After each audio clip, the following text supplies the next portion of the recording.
Book of Etiquette and Ceremonial, or Yi-Li, an audiobook presentation. Greetings, dear listeners.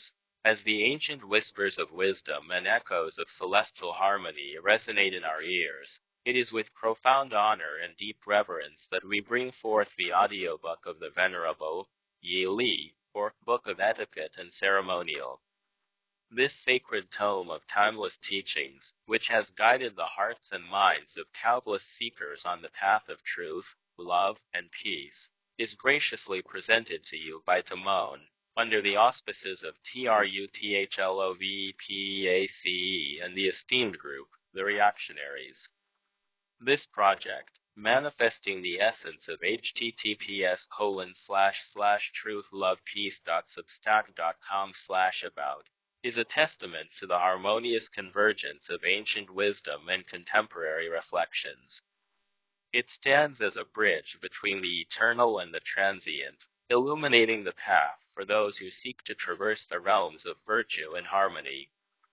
Timon, a humble vessel of truth and wisdom, has been an instrumental force in actualizing this endeavor, channeling the energies of love and peace to bring the sacred teachings of the Yi-Li to the ears of the modern seeker.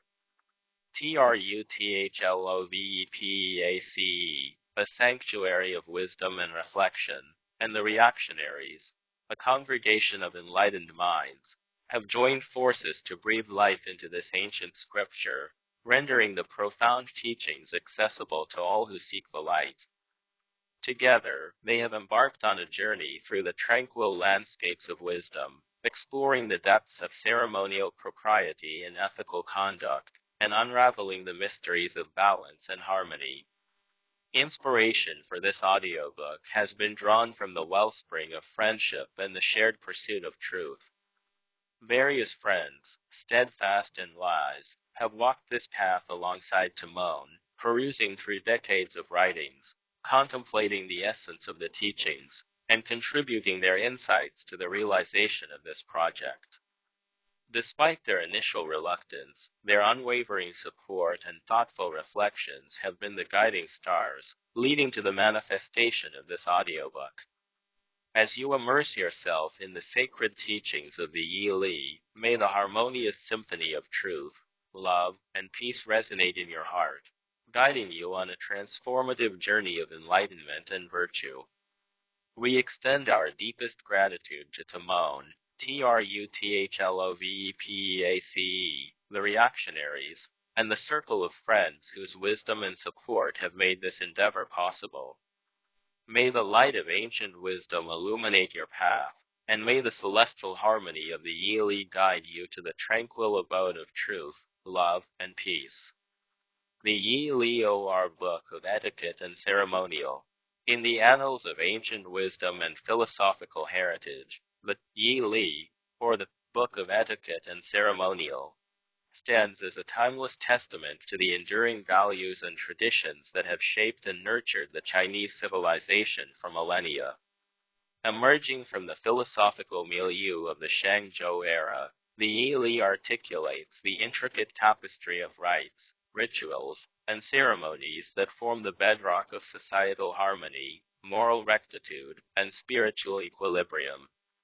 The Shangzhou dynasty, a pivotal epoch in Chinese history, witnessed the flourishing of culture, philosophy, and governance, laying down the foundational ethos that would continue to guide the Chinese people through the vicissitudes of time. The Yi-Li, encapsulating the quintessential teachings of this era, became the beacon of light that illuminated the path of righteousness, societal order, and mutual respect, ingraining these values into the very fabric of the society. The Yi-Li is not merely a compilation of ceremonial norms and etiquette. It is the embodiment of a living philosophy, a reflection of the cosmic balance between the yin and yang, and a guide to achieving harmony between the heavens, the earth, and humanity. This sacred tome encapsulates the wisdom of sages and the reflections of philosophers, providing a comprehensive framework for individual conduct, interpersonal relationships, and statecraft, thereby ensuring the continuity and prosperity of the Shangzhou dynasty. As we delve into the profound depths of the Yi-Li, we explore the eternal laws that have contributed to the resilience, unity, and adaptability of the Chinese civilization. The principles enshrined in this ancient scripture have remained relevant, guiding generations through changing landscapes and ensuring the eternal youthfulness of the Shangzhou dynasty's values. The Yi-Li invites us to reflect upon the timeless wisdom of our ancestors, to embrace the richness of our heritage, and to seek the harmonious path that leads to enlightenment and societal well-being. In the pages that follow, we embark on a journey through the sacred corridors of ancient wisdom, exploring the myriad facets of the Yi-Li and unraveling the mysteries of etiquette and ceremonial that have sustained the eternal law and everlasting youth of the Shangzhou dynasty. May the reader find enlightenment in the age-old teachings and discover the timeless principles that continue to shape the destiny of a civilization. Translated from the Chinese with introduction, notes and plans John STEELE, M.A., D.Lit. In the boundless dance of Tao, where yin and yang entwine in eternal harmony, the sages discern the whispered truths of heaven and earth. From the tranquil abode of ancient wisdom, I, Laozi, pen this preface to illuminate the esteemed significance of the Yi-Li, or the Book of Etiquette and Ceremonial, a celestial tome that mirrors the divine order and resonates with the harmonious melody of the cosmos. The Yi-Li, revered as the most sacred scripture across the Middle Kingdom, is the golden thread that weaves through the rich tapestry of our heritage, embodying the essence of ceremonial propriety and ethical conduct. It is the crystalline dewdrop reflecting the eternal light of Tao, guiding souls through the intricate dance of propriety and harmony, and nurturing the roots of our civilization with the timeless wisdom of the ancients. In the tranquil reflections of the Yi-Li, the way unfolds like the blossoming lotus, revealing the sacred principles of balance, respect, and unity. The teachings of this revered book are not mere prescriptive rites. They are the gentle breath of the Tao, the harmonious rhythm of the universe, guiding individuals, communities, and the empire towards the path of righteousness and equilibrium. The Yi-Li is the embodiment of the eternal Tao within the ephemeral world, a manifestation of the unseen harmony that sustains the seen. It ingrains in the hearts of men the virtues of humility, respect, and sincerity, fostering a society that resonates with the celestial music of the spheres and walks in unity with the way. As you, the esteemed reader, turn the venerable pages of the Yi-Li, may you perceive the subtle whispers of the Tao and glimpse the harmonious dance of heaven and earth. May the sacred teachings illuminate your path, cultivate virtue in your heart, and guide you to the tranquil abode of balance and harmony. In the eternal flow of the Tao, where the way is the revered teacher, and virtue the eternal companion, the Yi-Li stands as the sacred beacon, guiding the Middle Kingdom towards the light of wisdom and the harmony of existence. It is my earnest hope that the timeless teachings of the Yi-Li continue to nourish the souls and guide the steps of those who seek the way, ensuring the everlasting flourishing of our sacred land. Preface the challenge thrown out by Dr. Legg in 1885, vid *L, intro, page 5, note 2, calling for a complete translation of the Yi-Li, has not hitherto been responded to. Passages from the work have been reproduced, notably by Dr. de Groot in his monumental book on the religious system of China, but no one who had not a knowledge of Chinese character could read it as a whole. I have ventured here to present a complete translation of the Yi-Li into English, annotating some of the parts which require elucidation, calling attention to parallel and illustrative passages from other Chinese works, discussing the composition, age, and history of the transmission of it, and endeavoring to indicate its relation to the other two members of the Li group. No one had better right than Dr. Legg to call for workers in a territory through whose forests he had driven a royal road by his translation of the Li Kai. His introduction to that book leaves little to be done even upon the origins of the Yi Li. But there were points to be cleared up, facts to be correlated, and some mistakes in translation and annotation to be rectified, and this I have endeavored to do in the interests of scholarship. The amount of repetition and unnecessary detail, be preface, will make the reading of parts of the book almost as wearisome a task as was the translation of it. But when all is said and done, the details found here are an essential part of that picture of the public and private life, education, family interests, and workaday religion of an average man in the China of 3,000 years ago, which, gathered from the classical works of that nation, is without parallel, both for age and interest, in the literary history of the world. It is not necessary to make a list of those whose labors on the Chinese language and literature lays every student under a great debt of obligation. Some of them, such as Professors de Groot, Giles, and Parker, are still in active service. I have paid them the highest tribute within my power by making a use of their works, which is, I hope, not unworthy. I wish to acknowledge the help received from my colleague, A.W. Edmonds, Esq., BAI, TCD, in the preparation of the plans which accompany this work. Swato, South China, April 1913. C. Leg's Chinese Classics, Volume I. Confucius, M. Volume E. Mencius, H. Volume E. Shu King, P. Volume IV.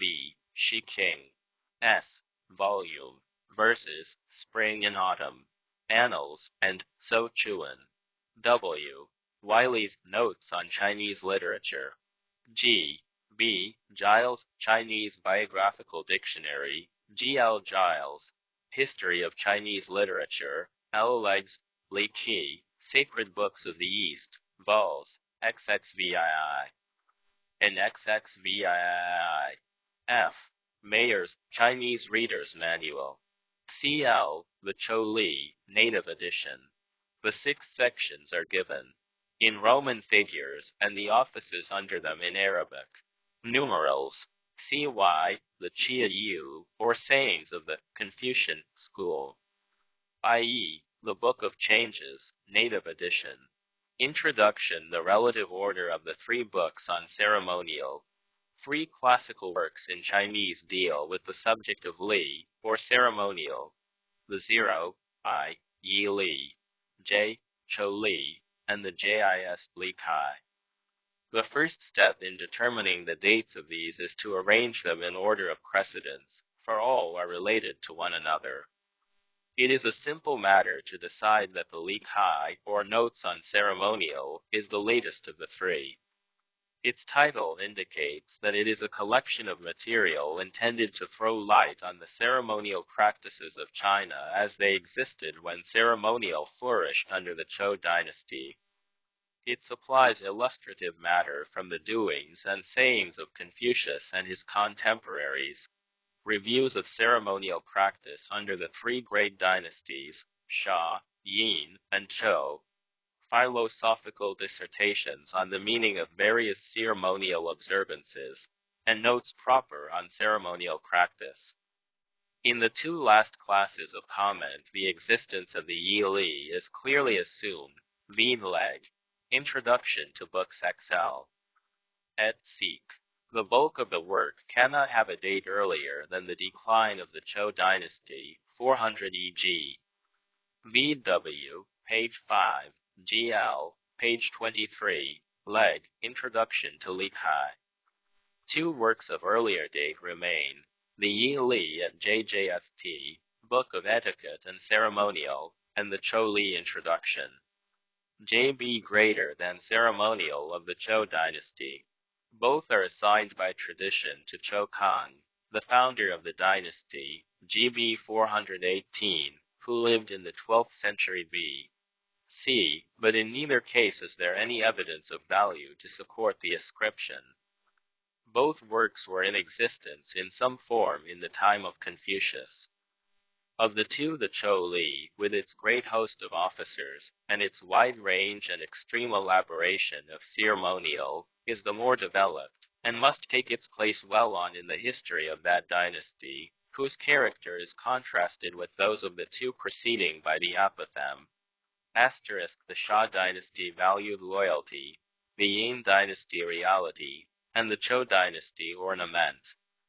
In the offices it mentions, the Yi Li agrees with the official system of the Zhou Li, except in a few cases, e.g., the II is the GA of the Zhou Li, 34. Note 2, and the who was a Shah dynasty official, still holding office when that part of the Yi Li was written in which he is referred to, XXL, note 13. The literary form of the oldest parts of the Yi Li is of the terse nomic order, which finds no parallel in the other works. Points like these are only subsidiary evidence, but they support the impression produced by a comparison of the two works that the Yi Li is more primitive than the Zhou Li, and nearer the source of things. This, as indicated above, refers only to the earlier parts of the work, i.e., those regulating the conduct of an ordinary officer. Chapter 2, Par.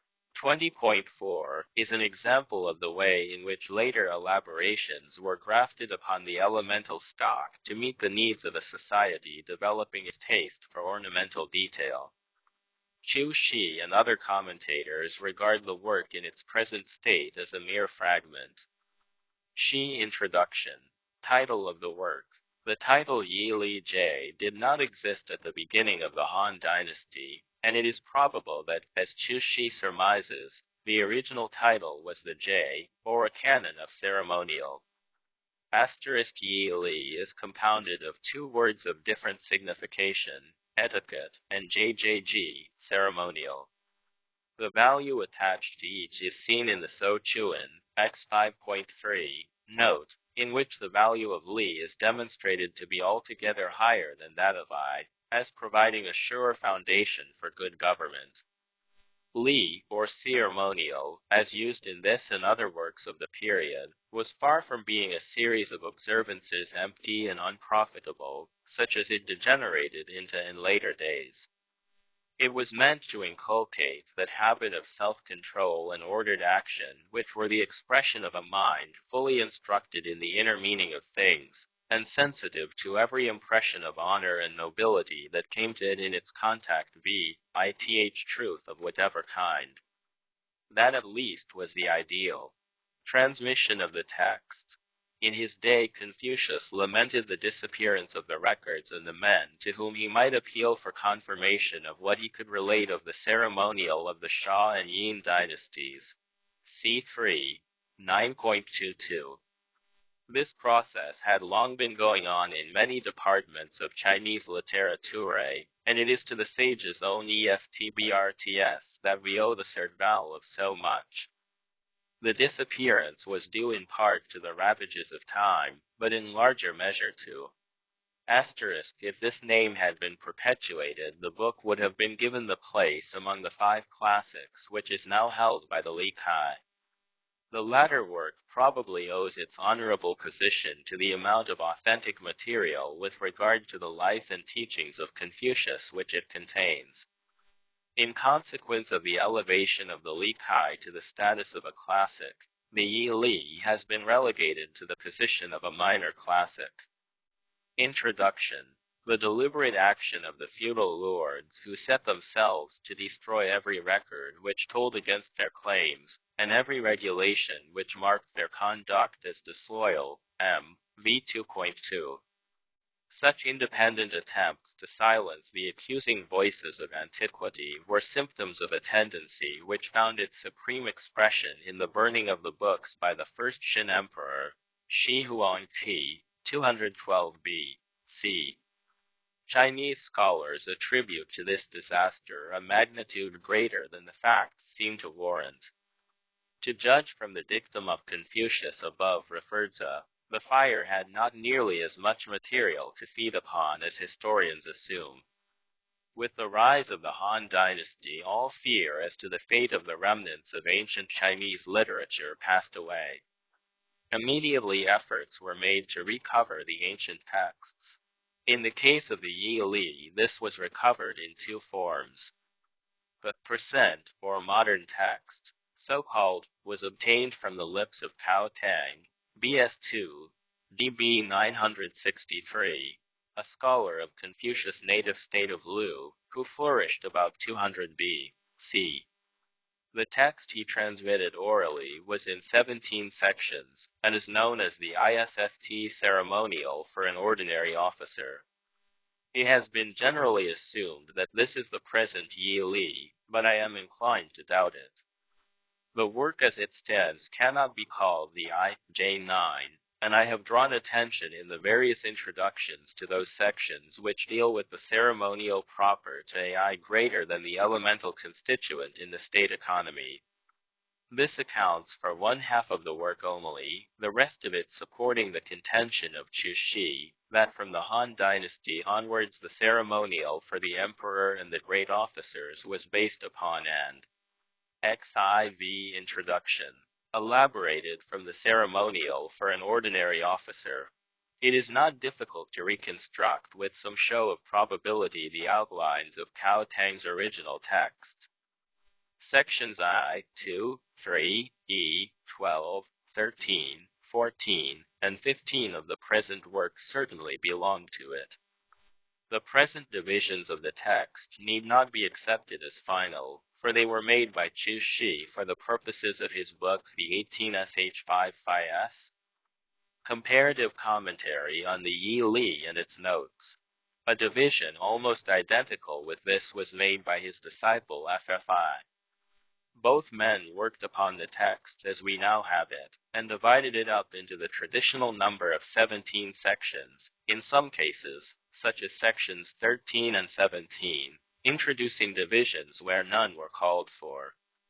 Dividing the sections according to their subjects, notably in the matter of the different grades of mourning, retaining, as far as relevant, the divisions proposed by Chu Shi, adding new sections on SLJ hasting to the obsequies and SS greater than the game of pitch-pot, as suggested by the notes on these subjects in the Li Kai, and allowing for regulations dealing with the consecration and the altering of the ancestral temple, necessary parts of the ceremonial to be observed by an officer, the tale of sections would be complete.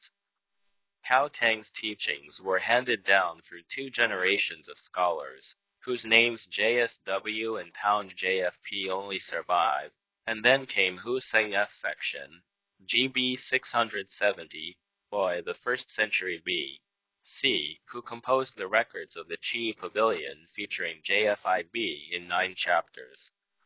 He in turn passed on the teaching to the Greater Tai, GB 1855. K's work on ceremonial, 15 introduction, in 85 chapters, was taken in hand by his nephew, the Lesser Tai Ji, and the number of chapters reduced to 49, practically the present Li Kai. The third pupil of note who derived his teaching from Hu Seng was Qin Ku, J.G., of Ka, the birthplace of Liu Pang, G.L., founder of the Han Dynasty. He and the two Tai are regarded as the heads of the 3 schools of Li teaching. He transmitted his teaching to Cao Sheng and his son Cao Pao, IGF 31, and these were the last recipients of the undiluted tradition of Cao Tang. Near the beginning of the Han Dynasty, the so-called, or ancient text, was recovered. It owed its name to the fact that it was committed to writing at an earlier date than that transmitted by Cao Tang. 2 copies are said to have been found, although it is not impossible that the story of the recovery has taken 2 forms, and that one text only came to light at this time. As tradition has it, one was discovered at F section 4 feet J obscure village in Confucius' native state. The circumstances of the recovery of the other copy are given in more detail.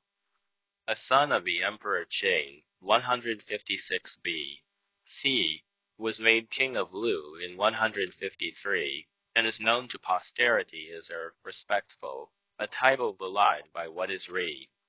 Professor Legg's correction, L. Introduction, page 7. Note I, with regard to the relationship of the lesser tie to the greater, is somewhat misleading.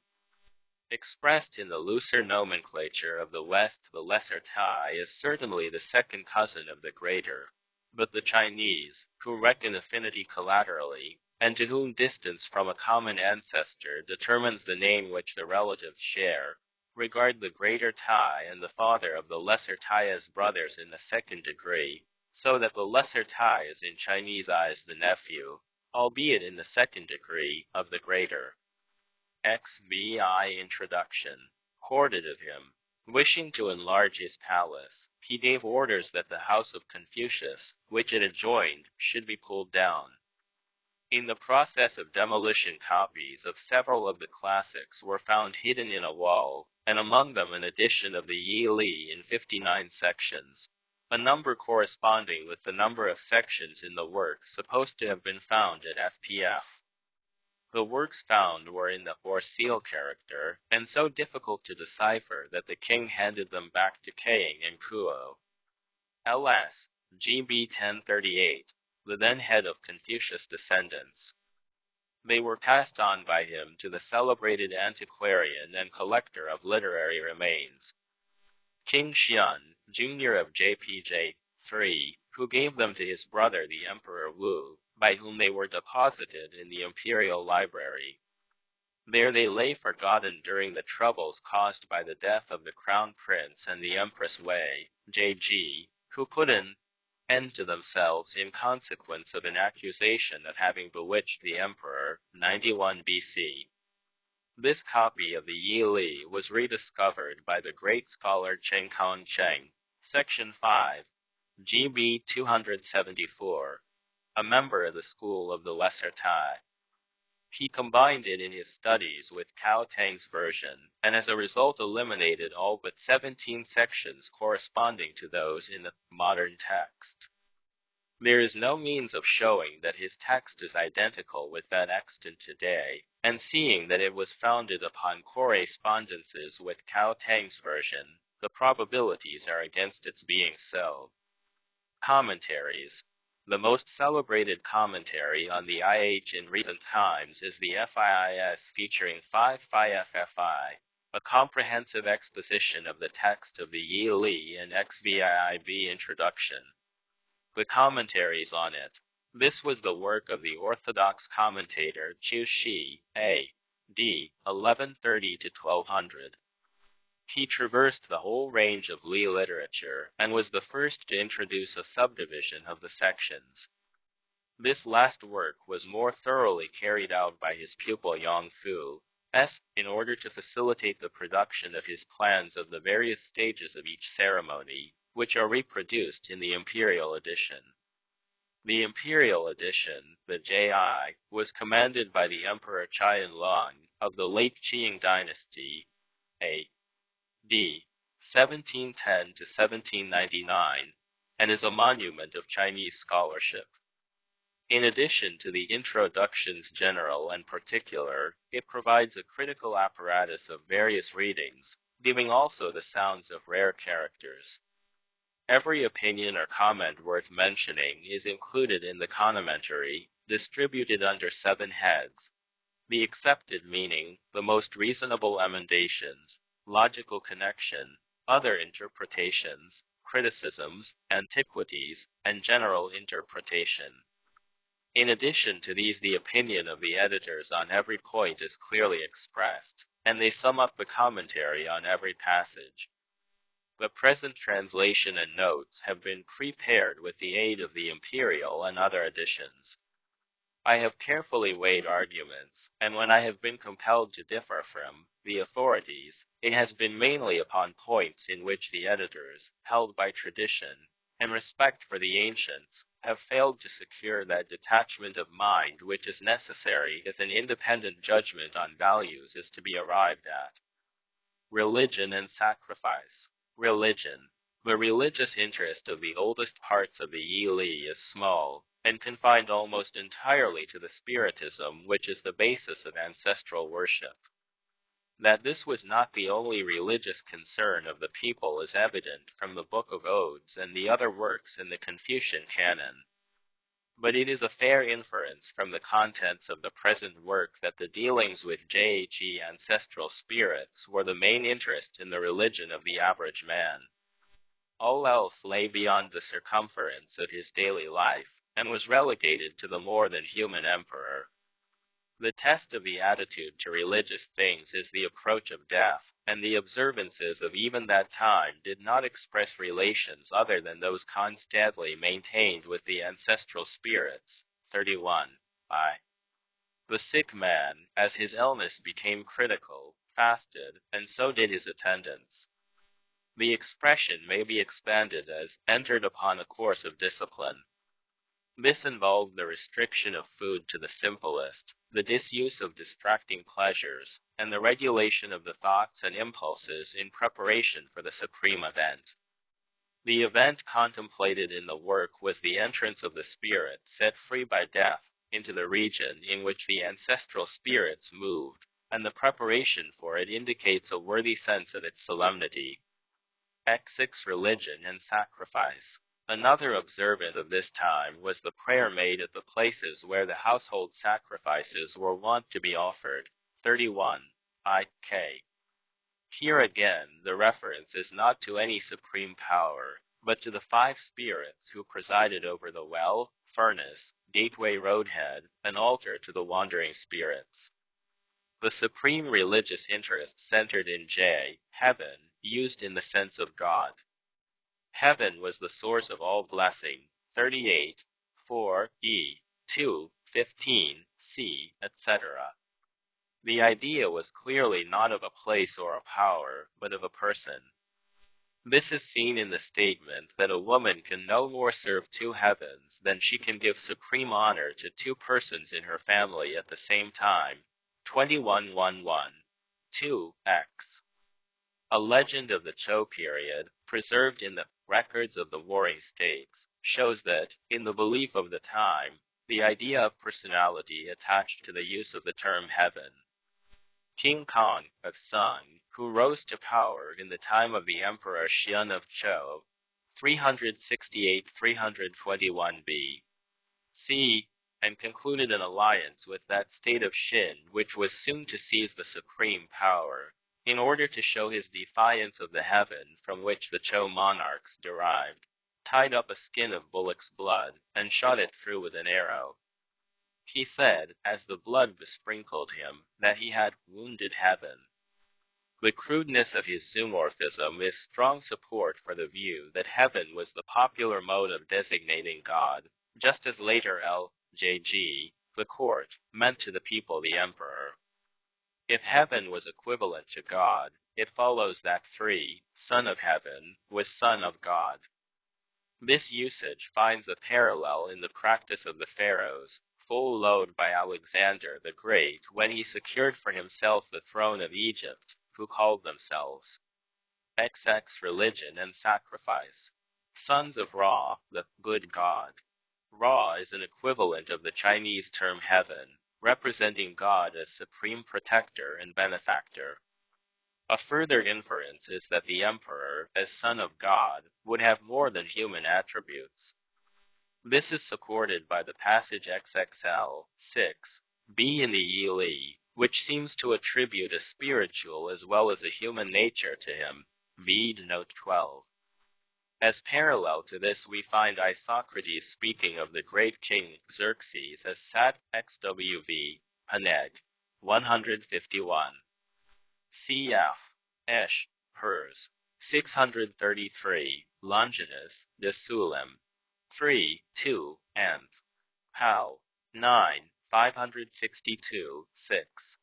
See also Mr. A. B. Cook in Folklore, 1904, XV. 300 et seq.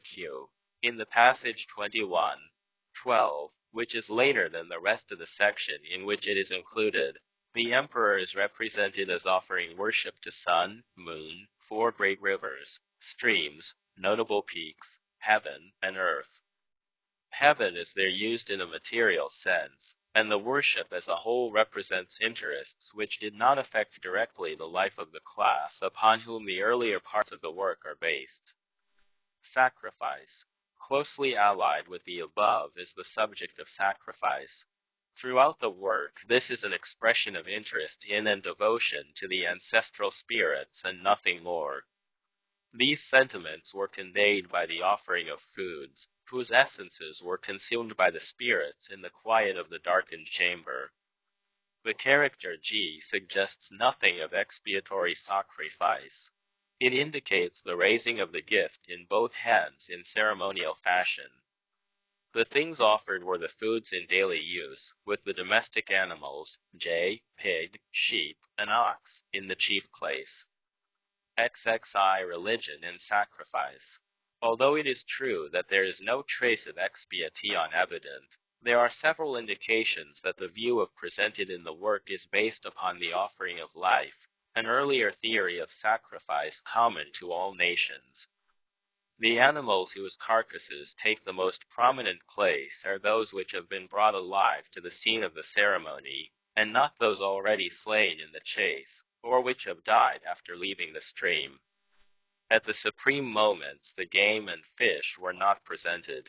The master of ceremonies himself superintended the slaughter of the animals, the sheep having its throat cut, while the pig was knocked on the head. His presence suggests the patriarchal priesthood and is consistent with an earlier practice of the imputation of sin, while the inspection of the beasts before they were slaughtered was not entirely a hygienic measure even at the time when the work was written. The use of the character, perfect, IV, 8I, has its parallel in other languages, and cannot be divested of a religious significance. The function of the JJJL, liturgist, or minister, on such occasions, had nothing of a sacerdotal quality about it, IV, note E. He was prophet and minis trans, as well as director of ceremonial, but his authority was a derived one. In connection with this brief review of the religious interest of the work, one may be allowed to draw attention to the way in which the skepticism of Chu Shi, the master of Chinese commentators, GB 446, has colored his interpretation of the works of the Confucian canon. His attitude of mind is the result of his religious career, and the early religion of China has suffered much at his hands. References to religious XXII religion and sacrifice. Subjects in his commentaries should always be read in the light of his attitude to religion as a whole, and passages from the classics deal with religious matters treated as they stand in the text, and not necessarily as explained by him. His rationalism had no place in the minds of the men who compiled the early works. The popular view of Confucius and the Confucian system as agnostic and materialistic is the product of this, the orthodox school of interpretation. The attitude and teaching of the great sage may be explained on lines more in harmony with the spirit of the age in which he lived. The D.Lit, O.R. Book of Etiquette and Ceremonial Chapter I. The Capping of an Ordinary Officer's Son, Part 1. I. Divining for Day. A. The divining, with the stocks, is carried on in the doorway of the ancestral temple. B. The father of the boy, as master of ceremonies, in his dark cap, dress clothes, black silk girdle, and white knee pads, takes his place on the east side of the doorway, with his face to the west. C. The assistants, dressed like the master of ceremonies, take their places on the west side, facing east, and graded from the north. D. The divining stocks, the mat, and the recording materials are all laid out in the western gatehouse. Asterisk. E. Then the mat is spread in the doorway, to the west of the mid-post and outside the threshold. Z. Taking up the stocks, the diviner draws off the upper case, and holding it, along with the stocks, still in the lower case, he goes forward to take his instructions from the master of ceremonies. G. The steward, standing on the master of seer. Volume I. B. The D.Lit, O.R. Money's right, and a little behind him, assists by voicing the instructions. H. The diviner assents, and, turning to the right, goes to his mat and sits down, facing west, his recorder being on his left. I. When he has finished manipulating the stocks, the diagram resulting is written on a board and shown to the master of ceremonies. Z. He takes it and, after looking at it, returns it. A. Then those taking part in the divination examine the diagram in turn, and when they have finished, the diviner reports that the result is favorable. Z. If the result is unfavorable, they proceed to divine for a day farther off, 7 observing the same rules as above. Then the stocks and the mat are removed. N. And the director of ceremonial announces that the business is at an end. 2. Apprising the guests. A. The master of ceremonies in person apprises his friends who are to be guests at the ceremony, who, after formally asking to be excused, finally consent. B. The master of ceremonies bows twice, and the guest bows in return, whereupon he withdraws, the guest bowing him farewell. 3. Divining for the principal guest. 3 days before the date fixed for the ceremony, they divine concerning the man selected to be the principal guest, with usages similar to those employed in divining concerning the day. 4. The bidding of the principal guest. A. Then the master of ceremonies goes in person forthwith to bid the principal guest. P. Dressed like. 2. Book of Etiquette and Ceremonial. The master of ceremonies comes out to the left of his own door and, turning west, bows twice. The master of ceremonies, facing east, returns the bows. B. The master of ceremonies then bids the guest, who accepts. The master of ceremonies bows twice, and the guest returns his bows. Thereafter, the master of ceremonies retires, the guest bowing farewell to him as he goes. C. The bidding of the other assistants at the cafe is conducted in a similar fashion. 5. Fixing the time. A. On the eve of the day, the time is fixed outside the door of the temple. The master of ceremonies stands to the east of the door, with his brothers and cousins to the south of him, and slightly retired, facing west, and graded from the north. The assistants, ale dressed as at the bidding, stand on the west side of the door, facing east, and graded from the north. B. The usher asks the master of ceremonies to name a time, and when he has done so, the steward announces it, saying, "Tomorrow, at full light, the ceremony will commence." C. The usher announces this to the relatives and the assistants. D. The director of ceremonial declares that the business is at an end. E. Then the usher announces the time at the houses of the guests. 6. Laying out the clothes and apparatus. A. Rising early in the morning, they set out the used water jar abreast the eastern wall, and as far south of it as the depth of the hall, the water being placed to the east of the jar. 3. The D.Lit, or. B. They then set out the clothes for the graduand under the west wall of the east chamber, colors eastwards, and graded from the north. C. There is the russet-colored catsuit, the crimson skirt, the black silk coat, and the red leather kneecaps. D. The white deerskin catsuit, the white surcingle, the black silk girdle, and the white kneecaps. E. For the suit of dark square clothes, the dark skirt, yellow skirt, or skirt of mixed colors, black and yellow will do, with the black silk girdle and the russet kneecaps. Z. There are also the dark cloth cap, with its band split at the back and laced, the blue silk pinstring being fixed onto it, the black silk coif cloth, whose breadth is the breadth of a web of cloth, and its length 6 feet, the hatpin worn with the skin cap, and the hatpin worn with the russet cap. The dark hat strings are also there with their crimson edge, and all are put together in a square splint trunk. G. The comb is placed in a round box. H. 2 mats are spread to the south of the clothes. T. The single wine holder is a jar of must, placed to the north of the clothes, with next it the cup basket, in which are placed the ladle, goblet, and spoon. After this come the relishes, the dried meat and pickled hash, grated from the south. J. The attendants take the russet, skin, and dark cloth caps, each in its own box, and wait to the south of the western cupboard. X hath their faces southward, grated from the east, and when the principal guest is ascending the steps, they face the east. Book of Etiquette and Ceremonial. 7. Taking their places. A. The master of ceremonies, in dark square clothes and russet kneecaps, stands at the foot of the eastern steps, in line with the eastern inner wall, and facing west. B. The relatives, in suits all black, stand behind him to the east of the water jar, facing westward, and grated from the north. C. The usher, in black square clothes, stands with his back to the east gatehouse. D. The graduand, in colored clothes, and with his hair tied together, stands in the chamber with his face southward. 8. Meeting the principal guest.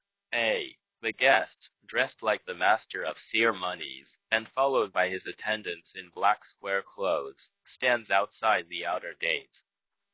B. The usher, to whom his arrival has been intimated, announces his coming to the master of ceremonies. C. He goes to meet him, issuing by the left of the door. Turning his face west, he bows twice, the guest bowing in return.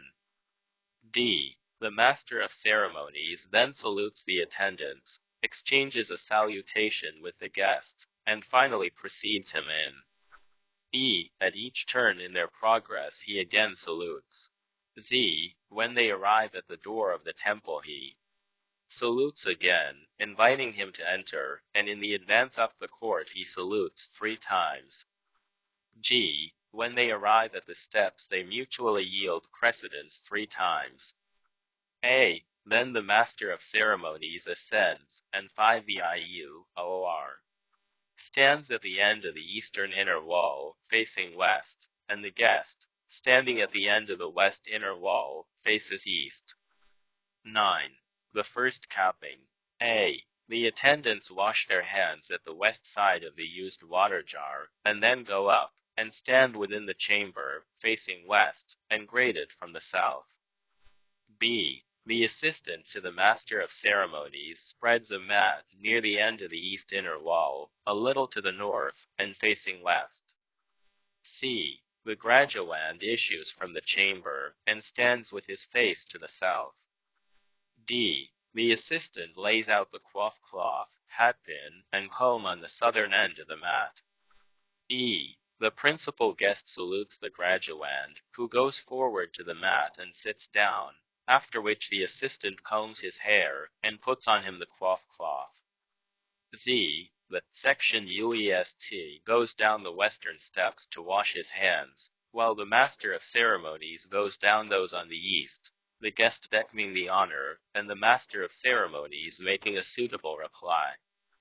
G. When the guest has finished his washing, he goes up the steps again, with 1 salute from the master of ceremonies and a corresponding yielding of precedence on the part of the guest. Then the master ascends the eastern steps and returns to his former place. H. The guest sits down in front of the mat and adjusts the coif cloth, after which he gets up and goes down one of the western steps. The attendant, carrying the dark cloth hat, comes up one of the steps and, facing east, hands it to the guest. 6. Book of Etiquette and Ceremonial. Opening curly bracket, closing parenthesis.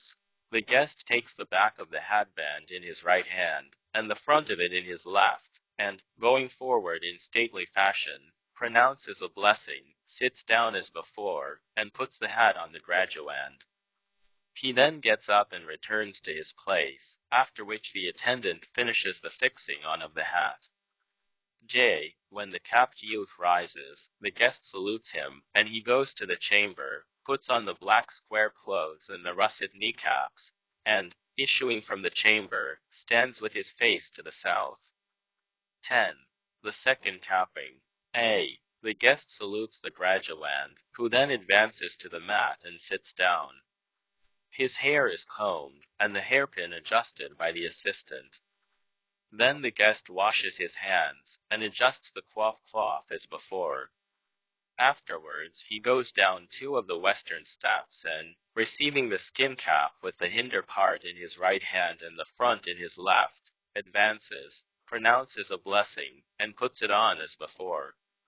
After this, the assistant finishes the tying of the pin cord.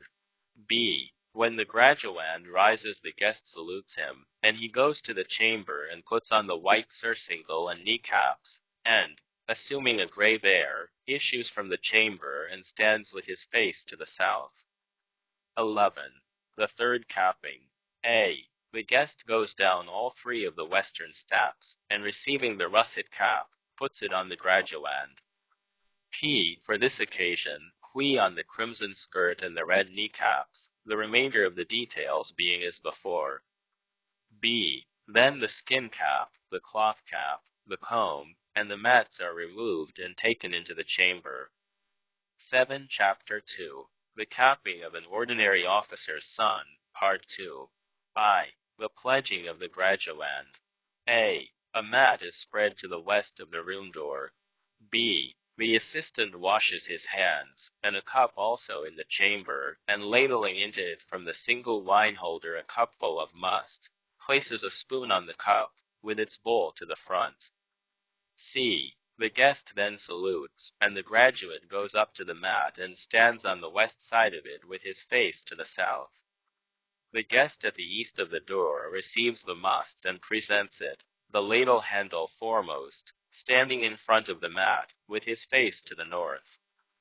D. The graduate, standing to the west of the mat, bows and accepts the goblet, and the guest, with his face eastward, returns the bow. E. The assistant to the graduate then brings forward the relishes, dried flesh, and hash. Z. The graduate goes to the mat and sits down. With his left hand he grasps the goblet, while with his right, dipping a piece of the dried flesh into the hash, he makes an offering of the relishes. Then he pours 3 libations of the must, using the spoon for the purpose, and gets up. Going to the end of the mat, he seats himself and tastes the must, puts the spoon into it, and, getting up, steps off the mat, sits down, lays. 8. Book of Etiquette and Ceremonial. Down the goblet, and bows. He then takes the goblet and rises. The guest bows in return, whereupon the graduate lays down the goblet to the east of the relishes. 2. Visiting the mother. A. The graduate then leaves his mat, and, facing north, sits down, takes the dried flesh, descends the west steps, and goes to the eastern outer wall, where, facing north, he presents himself before his mother. B. The mother bows on receiving the flesh, the son bowing as he invites her to accept it, the mother bowing once more. 3. Giving the style. Single quote.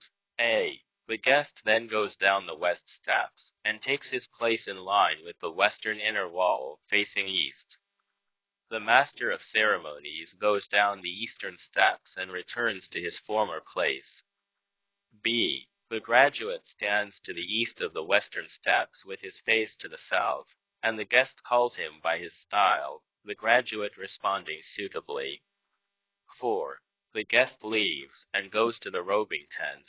A. When the guest leaves, the master of ceremonies accompanies him beyond the door of the temple.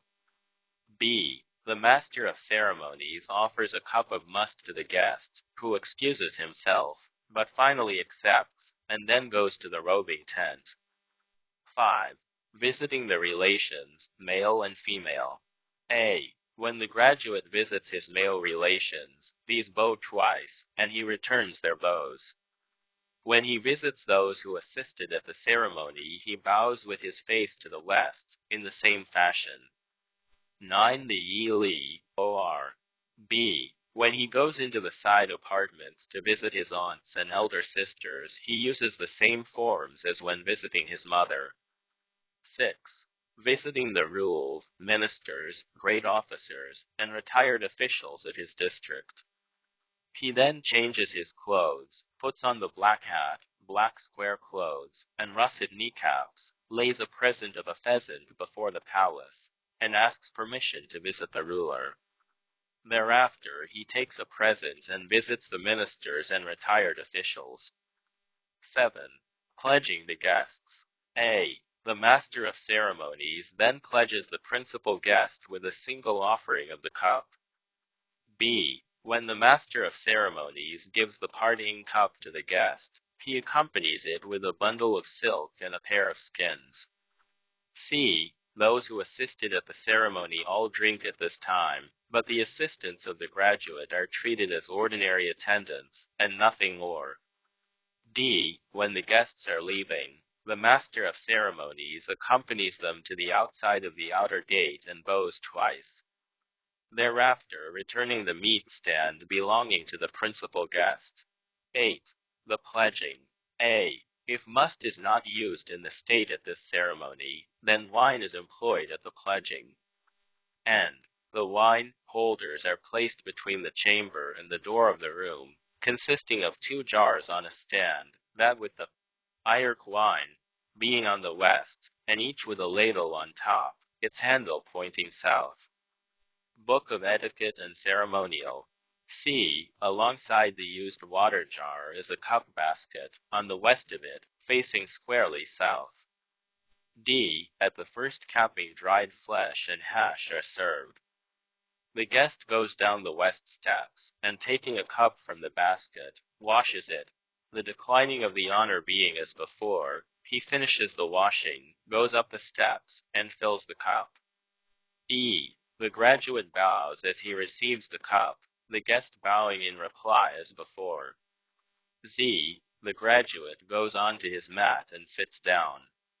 Holding the cup in his left hand, he makes an offering of the dried meat and hash, offers the wine, rises, sits at the end of his mat, and tastes the wine. He leaves his mat and bows, the guest bowing in reply. Thereupon the graduate lays down the cup to the east of the relishes, and takes his stand to the west of the mat. G. The relishes in the cup are removed, but not the wine holder or the mat. H. At the putting on of the skin cap, the ceremonial is as before, but at the second drinking fresh wine is used, the rest being as before. I. At the putting on of the russet cap, the ceremonial is as before, and at the third drinking they have a stand of disjointed dry meat, which is tasted, the rest being as before. J. Then the graduate faces north, and, taking the dried flesh, goes to see his mother. 9. When an animal is slaughtered, if an animal is slaughtered for the occasion, it is a single sucking pig, whose whole carcass, after division, is placed on the stand. The lung, cut lengthwise, is placed with the pork in the tripod, and the carrying pole and the cover are set out. 2. The Yi or B. For the first drinking the arrangements are as before. C. For the second drinking they set out a pair of wooden holders containing pickled mallows and snail hash, and a pair of splint stands with chestnuts and dried flesh. D. For the third drinking the wine is changed as for the second drinking. The setting of the meat stand and the tasting are as before, the part tasted being T.N.E.Lan. E. When the pledging is finished, the taking by the graduate of the spent holder of dried flesh and his going down to visit his mother are as before. 10. The capping of an orphan. A. If the graduand is an orphan, the apprising and bidding of the guests are done by one of his uncles or an elder brother. H. On the day of the capping, the graduand, as master of ceremonies, dresses in colored clothes, and with hair tied up, goes to meet the guests.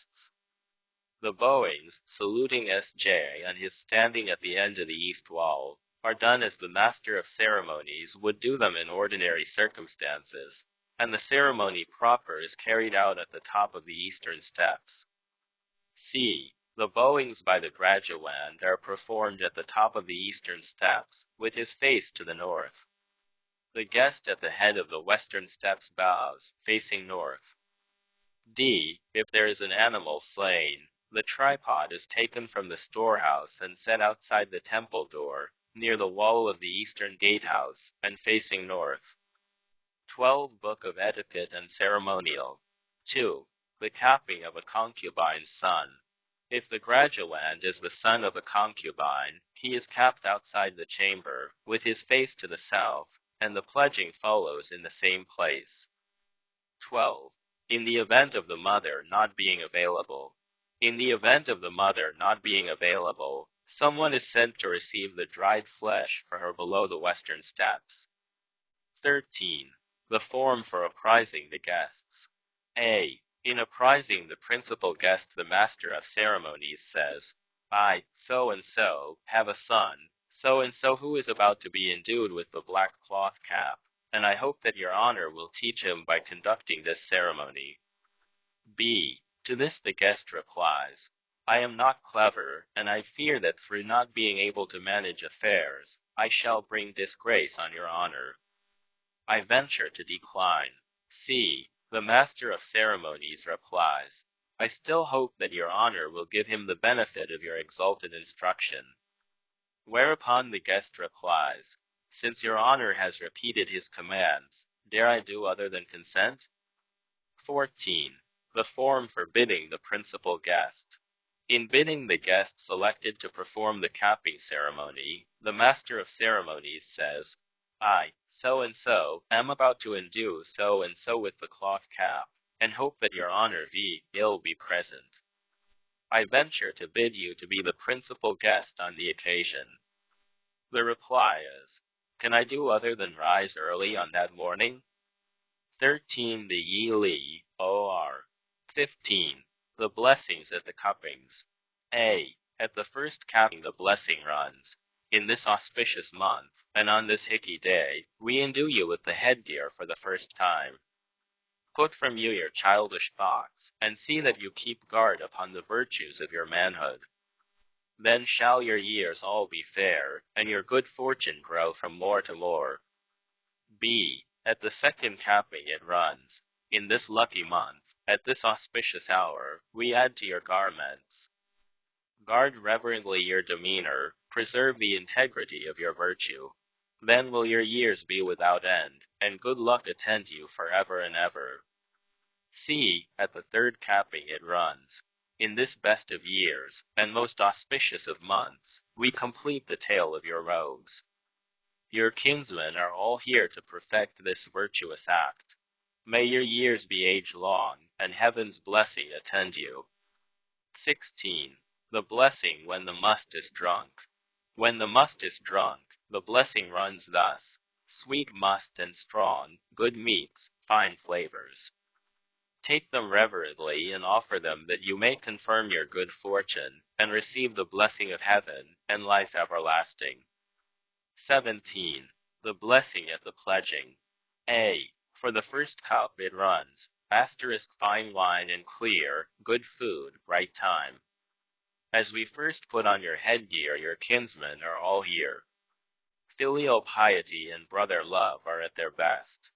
See that you keep them so. 14 Book of Etiquette and Ceremonial. B. At the second cup it runs, fine wine well cleared, good relish and dried flesh. We add to your robes, for the rites have their order. Pour out your libation from this noble cup, and may heaven's blessing be yours. C. At the third drinking it runs, fine wine, good flavors, holders of splint and wood decked for the feast. We complete the tale of your robes. The meat is divided and laid on the stand. May heaven's blessing attend you, and happiness beyond all bound. Is the blessing at the giving of a style.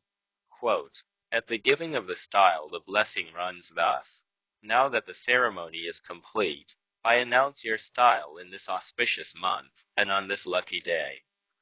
May that style become greatly honored, and may you attain to eminence, holding fast to what is right, for right leads to happiness. May you receive and ever hold this gift. Then he addresses him as eldest son of such and such a style. If second, third, or youngest son, the appropriate character is used according to his status. 19. Regarding shoes. A. With regard to shoes, in spring and summer they use bean fiber cloth. Black shoes go with the black square clothes. The broad toes, binding, and selvage are all purple, the selvage being an inch wide. B. With the white surcingle white shoes are worn, whitened with frog lime. The toes, binding, and selvage are black, this last being an inch broad. C. With the russet cap crimson shoes are worn with black toes, binding, and selvage, the last being an inch broad. 15. The Yi-Li, O.R. D. In the autumn and winter leather shoes are allowed. E. Shoes of undressed coarse cloth section are not recognized as suitable for such occasions. 20. Fotis notes. I.e. idea underlying the use of the black cloth hat. The hat used at the first capping is of dark silk. In the remotest antiquity, undyed cloth was worn as a headdress, and they dyed it for use vvhen fasting before a sacrifice. As to the lappets, Confucius said, I have never heard of them as worn by the ancients. If you wear the hat, you may dispense with the lappets. 10. 2. The capping of the heir. The heir is capped at the head of the eastern steps to make clear the fact that he is to succeed his father. He is offered the line in a guest's place to express the honor at his having attained the status of a man. The 3 cappings are of a progressive stateliness, being intended to intensify the feelings with regard to the significance of the ceremony. The giving of the style 11 following upon the capping is meant to keep in honor the name he got from his parents. 3. A comparison between the hats in use under the T-Tyre dynasties. A. The Sui Mao 12, that which gives dignity to the appearance, was the fashion of the Zhou dynasty. The Chang Fu, that V hitch shows the respectable man, was used under the Yin dynasty. The Wu Kui was the hat of the Xia dynasty. B. Under the Zhou dynasty, the russet cap was called Pian, bright and great. Under the Yun it was. J6 to face page I6. Book of Etiquette and Ceremonial, called Hustle, the coverer. Under the Xia dynasty, it was called the Shu, the gatherer up of the hair. C. Under all 3 dynasties, they used the white deerskin cap and white surcingle. 4. The capping of a great officer. 1. A. There is no ceremony for the capping of a great officer, although the ceremonial for his marriage is on record, because in ancient times a man was not preferred to this office until he reached 50. That being so, how could there be the capping of a great officer? H. Special ceremonial for capping the son of a duke or marquis was not elaborated until the end of the Xia dynasty. C. The heir apparent of the emperor was capped in the same fashion as the son of an officer. No one in the empire is born noble. D. A man is permitted to succeed to his father as feudal duke in the expectation that he will imitate his father in his ability to rule. The bestowal of office, coupled with a title, marks a decline in the ancient virtues. The giving of a posthumous title is a custom of our own time. Long ago officers received no title when alive, and no posthumous titles are conferred upon them after their death. Volume I, 17, Chapter 3. Why the Marriage of an Ordinary Officer, Part 1. I. Sending the present. A. In making known his intentions to the father of the girl, the father of the young man sends a wild goose. B. The girl's father spreads a mat for the ancestral spirit to the west of the door of the room in the ancestral temple, the upper end of it being to the west, and at the right end of the mat he places a body rest. C. When the messenger with the present arrives, dressed in dark square clothes. D. The usher goes out to ask his business, and then enters and announces it. E. The host, dressed like the messenger, goes to meet him outside the door, and bows twice, the messenger not bowing in reply. Then the host invites him with a salute to enter. Z. When they come to the temple gate, the host invites the guest with a salute to enter. In their progress up the court, there are the 3 customary salutes, and when they come to the steps, they yield precedence 3 times. G. The host precedes the guest, going up the eastern steps, and faces westward, while the guest goes up the west steps, and, standing under the main beam 2 of the hall, delivers his message, the host. AudioBook of Etiquette and Ceremonial, bowing twice at the top of the eastern steps, with his face north. Chi, the host, standing between the pillars and facing south, receives the goose. I. Thereafter, the visitor descends the steps and leaves. The host also descends and hands the goose to his head servant. 2. Asking the girl's name. A. When the messenger from the father arrives, the usher goes out and invites him to state his business. B. The messenger, holding a goose in his hands, requests permission to be allowed to ask the girl's name, and the host, through the usher, consents. The visitor then enters and hands over the present to the host, observing the ceremonial already described. 3. Giving must to the visitor. A. The usher goes out and invites the guest to state his business. When he has finished, the usher goes and communicates it, and afterwards goes out and asks the visitor's permission to entertain him. B. The visitor formally declines, but eventually consents. C. When the visitor has entered the robing tent, the host removes the body rest, and changes the mat round, putting its head to the east. Then he sets a single wine holder, 1 jar of must, in the chamber and to the east side. D. The host goes outside the temple door to meet the guest, and after 3 salutes and yieldings of precedence as before, they ascend the steps. The host, facing north, bows twice, and the visitor, at the 19 the D.Lit, or head of the western steps, faces north and bows in return. The host dusts the body rest, and, taking it by the left end, bows and presents it. The guest takes it and, withdrawing, faces north, and sets it on the left side of the mat. He then goes to the top of the western steps and bows in reply. E. An assistant ladles out the must from the jar in the chamber, and, putting the horn spoon on the cup, bowl to the front, goes out of the chamber. Z. The host receives the must, holding the handle of the spoon to the front, goes to the front of the mat, and faces northwest. The guest bows, and taking the must, retires to his place. Then the host, at the head of the eastern steps, bows, inviting him to drink. G. The assistants bring forward the dried fish and hash and place them in front of the mat. The guest goes to the mat, and, sitting down, takes the goblet in his left hand, and with his right makes an offering of the dried flesh and hash, and thereafter pours a libation with the ladle. At the top of the western steps he sits down, facing north, and tastes the must. He then places the spoon in the cup, rises, sits down again, sets the goblet to the east of the relishes, and bows, the host bowing in return. H. Thereafter the visitor goes on to the mat, and, setting the goblet to the west of the relishes, withdraws from the mat, turns his face to the north, sits down, and lifts the dried flesh to remove it, the host declining the honor.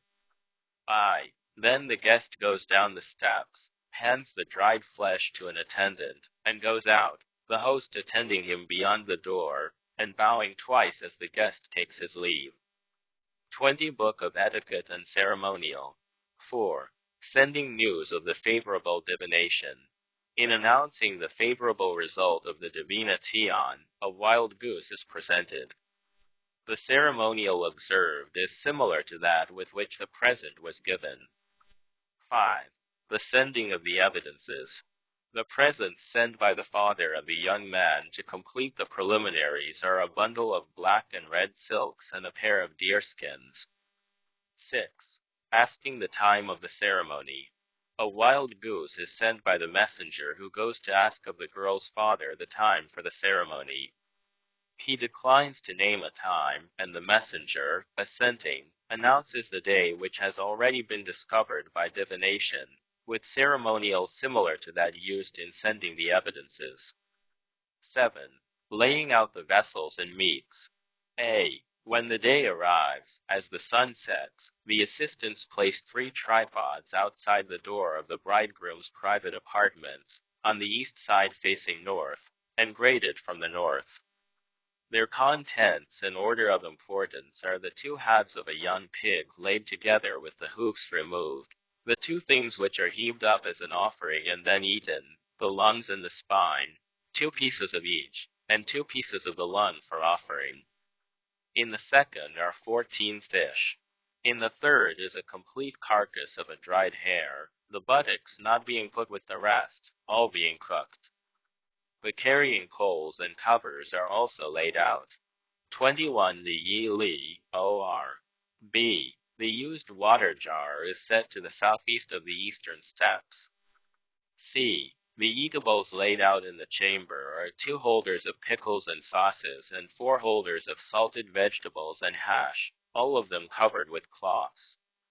There are also 4 pots of millet, glutinous and panelled, all with covers. D. The grand soup is kept warm on the cooking stove to the east of the tripods. E. The wine holder for the youth. E of the married couple is placed in the room, under the north wall, and set upon a stand, the jar of dark wine being to the west, and each covered with a coarse bean fiber cloth, and having its ladle on it, handle southward. Z. The wine jar for use by the others is laid in the hall to the east of the chamber door, with no dark breen accompanying it, but with a cup basket to the south of it containing 4 cups and a divided gourd. 8. The meeting in Pevson.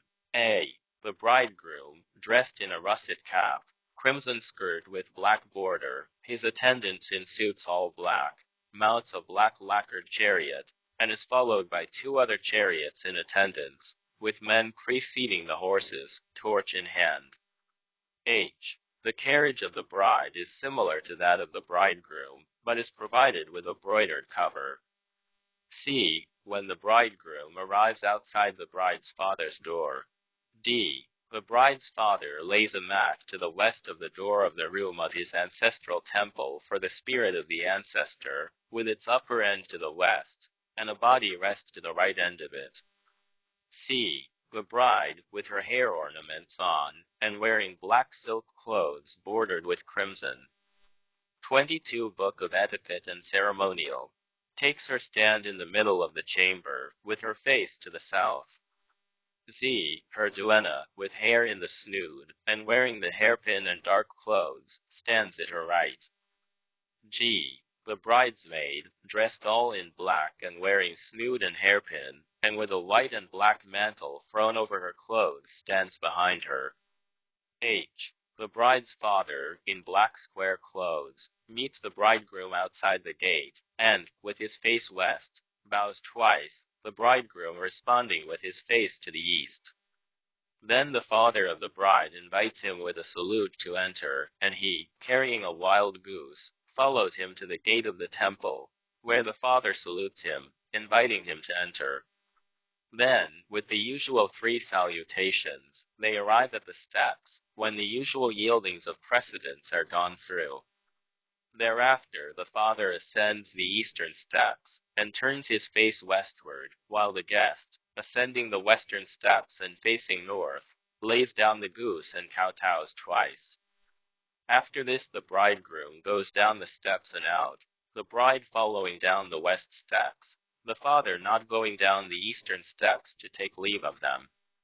I, the bridegroom, mounts the bride's carriage to drive it. As the bride approaches, he hands her the mounting cord. The duenna, however, declines this for the bride, and she does not take it from his hand. But after he lets go, she takes hold and mounts the carriage herself. J. The bride and her duenna mount by a body rest used as a step, and the latter throws over the bride's shoulders a light dust cloak. Thereupon the bridegroom starts the horses, and after 3 revolutions of the wheels, gets down, and the driver takes his place. 23. The Yi Li, O.R. K. Then the bridegroom mounts his own chariot and drives on ahead to his own door, in front of which he waits. 9. The bride and bridegroom enter the haughty M.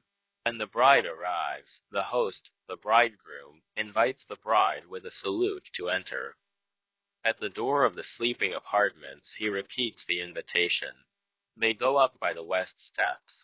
The bridesmaid then spreads a mat in the lounge. Then the husband enters the room and goes to the mat. The bride takes her stand to the west of the wine jar, with her face to the south, and the bridesmaid and driver pour out water for each other and wash their hands in turn. 10. The meal. A. The assistants remove the cover of the wine jar. H. Those who carry the tripods wash their hands, and, going out, remove the covers of the tripods and carry the latter in, and place them to the south of the eastern steps facing the west, and graded from the north. The ladles and meat stands are brought in after the tripods and laid in their places.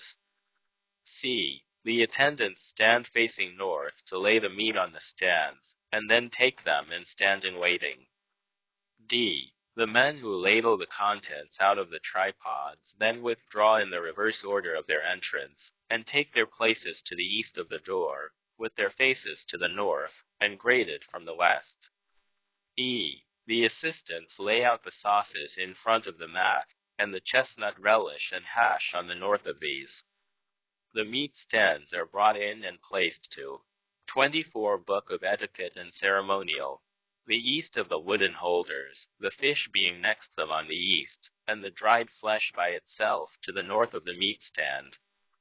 Z. The assistants then set the glutinous millet to the east of the condiments, and the panelled M lay to the east again of that, while the grand soup is set to the south of the sauces. G. The corresponding condiments for the bride are set to the east side. H. The pickled vegetables and hash are set to the south of these, and graded from the north. The glutinous millet is laid to the north of the game, with the panelled to the west of it. The grand soup is laid out to the north of the sauces. When the driver has laid the corresponding mat for the bride, the assistants lift the covers of the pots of grain, and lay them down to the south of the pots, one on top of the other, for the man and for his wife. J. When the assistants announce that all is ready, the bridegroom salutes the bride, and she goes to the mat opposite him, when both make their offerings of the relishes, the 2 kinds of millet, and the lung. K. Then the assistant brings near the glutinous millet, and hands to the man and his wife the lung and the spine. Both eat, using the grand soup and the sauces. Then both offer and eat the heaved-up things. Is tilde. After 3 rounds of eating, their part of the feast ends, and the things are cleared away by the attendants. 2. The digestive. Single quote. A. The assistant washes 2 cups, and, ladling wine into them, presents one to the bridegroom, who bows in receiving it, the assistant standing inside the door of the room, with his face to the north, and replying. 25. The Yi Li, O.R. With a bow. He also gives a cup to the bride in the same way. B. Another attendant serves the liver to follow, the man and his wife both making a wave offering of it, tasting it, and placing it on the holders. C. When they have emptied their cups, they both bow, and the attendants, returning their bows, take the cups. D. The second cups are given like the first, but there is no following them with meat. At the third giving of wine, they use the split gourd, the ceremonial being as previously. The attendants then wash other cups, and, ladling wine into them from the jar outside the door, pledge one another. Then entering the door, and standing to the west of it, facing north, they lay down the cups and bow. The husband and wife both bow in reply. Then the assistants sit down, and, pouring a libation, finish their cups and bow. The husband and wife then bow in reply and rise. 12. The completion of the marriage ceremony. The bridegroom then leaves the room, and the bride returns to her original place at the west of the wine jar and faces south. The dishes, being removed from the room, are laid out in the chamber in the order in which they were placed in the room, with the exception of the wine jar, which is not removed. The husband takes off his robes in the chamber, the bridesmaid receiving them. The bride takes off hers in the room, the driver taking them. The duenna then gives the bride another handkerchief. The driver spreads the bride's mat in the lounge, and the bridesmaid spreads the husband's mat to the 26th Book of Etiquette and Ceremonial. East of it, each of them provided with a pillow, and with the feet of the sleepers to the north. The bridegroom goes in, and with his own hands removes the bride's tassel. Then the candles are removed. In the chamber the bridesmaid eats what the bridegroom has left, and the driver what is left by the bride. The attendant ladles wine for them out of the outer wine jar and gives it them. The bridesmaid remains in attendance outside the door of the room to hear any call. 27 Chapter IV. The Marriage of an Ordinary Officer, Part 2. The bride visits her father and mother-in-law. Rising at break of day, the bride performs her ablutions, puts on the coif cloth and pin and the dark clothes, and goes to wait for an interview outside the private apartments of her parents-in-law. When it is fully light, an assistant announces to them her coming. Then a mat having been spread at the top of the eastern steps, the father-in-law goes to it, while another is laid to the west of the chamber door, and facing south, and to this the mother-in-law goes. Then the bride takes a basket of dates and chestnuts, and, entering the door, ascends by the western steps. She goes forward, and bowing, lays the basket too before the mat. The father-in-law lays his hand on her gifts, rises, and returns her bow, whereupon she returns to her former place and bows again. Going down the west steps, she takes a basket of dried spiced meat, and, reascending the steps, advances and bows with her face to the north, after which she lays the basket on her mother-in-law's mat. The mother-in-law, sitting, takes the basket, rises, bows, and hands it to the assistant. 28 Book of Etiquette and Ceremonial. 2. Giving must to the bride. The parents-in-law then help the bride to must. The mat for her is spread outside the room, between the door and the window. The single wine holder is a jar of must set in the chamber. The bride stands in an attitude of expectancy to the west of this mat. The assistant ladles out the must, and lays on the cup a spoon, with its handle to the front. He issues from the chamber, and stands in front of the mat, with his face to the north. The bride faces east, bows, and takes the cup. Then the assistant, at the top of the west steps, faces north and bows, inviting her to drink. She bows again, and forthwith dried flesh and hash are served. The bride goes to her mat, and, grasping the cup in her left hand, makes an offering of the relishes with her right, and thereafter pours a triple libation of must with the spoon. She leaves the mat, and, facing east, sits down and sips the must. Thereafter she puts the spoon in the goblet, and, rising, bows. The assistant then bows in return, whereupon she bows and lays dough and the cup to the east of the relishes, then faces north and, sitting down, lifts the dried flesh and, rising, goes down the steps and out, handing the flesh to her attendant outside the door. 3. The bride presents food to her parents-in-law.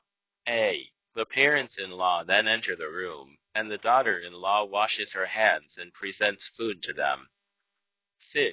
This consists of a young pig, the 2 ha's of the carcass being laid on separate stands, but no fish, game, or paneled millet being served with the pork. 29. The Yi-Li, O.R. The stands are laid side by side and grated from the south, the condiments being as at the bridal meal.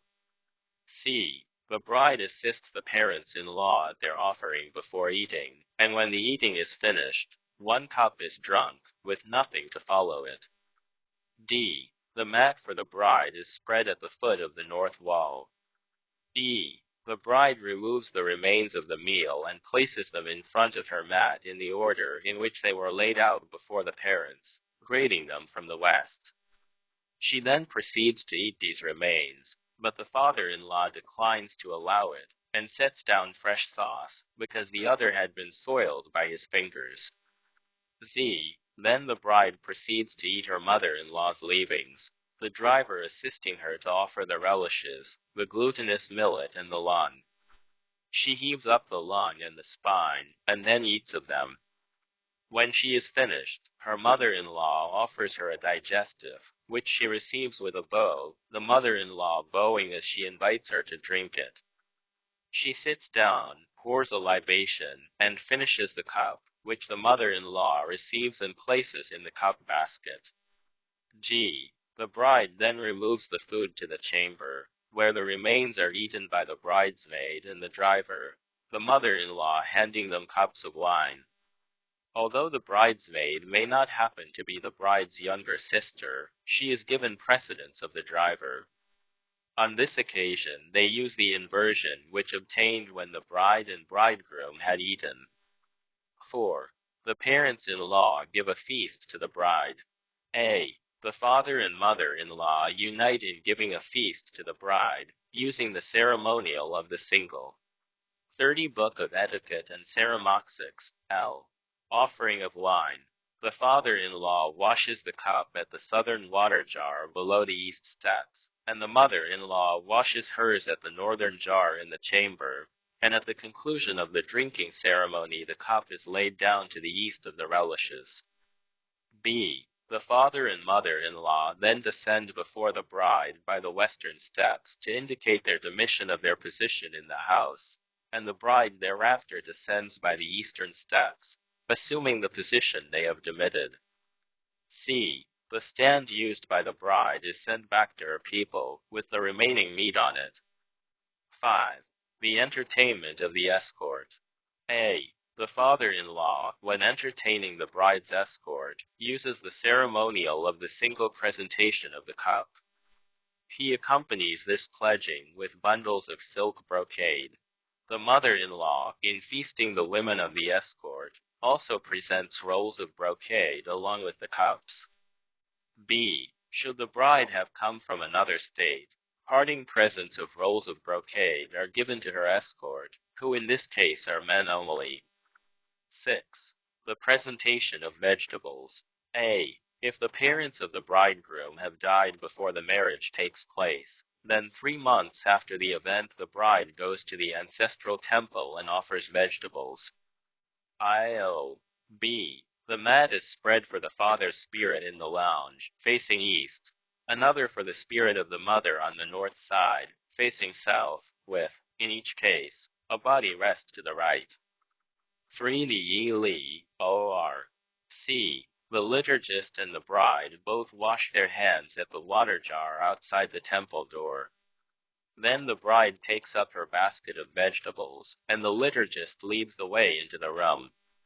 In making the announcement to the spirit of the father-in-law, the liturgist says, using the bride's own surname, Miss So-and-so, who has come to your family as a wife. presumes to set these beautiful vegetables before her noble father-in-law, his honor so-and-so. D. The bride bows, hands to the ground, and, sitting thereafter, lays down the vegetables to the east of the body rest, and at the head of the mat. When she has gone back to her place, she bows again as before. E. Then she goes down from the hall, and takes another basket of vegetables, with which she enters the room. In announcing her, the liturgist says, Miss So-and-so, who has come as a wife to your family, ventures to announce her fief to her noble mother-in-law, nay so-and-so. She places the vegetables on the mat, and conducts the rest of the ceremony as before. Z. The bride leaves, and the liturgist closes the window and the door. I.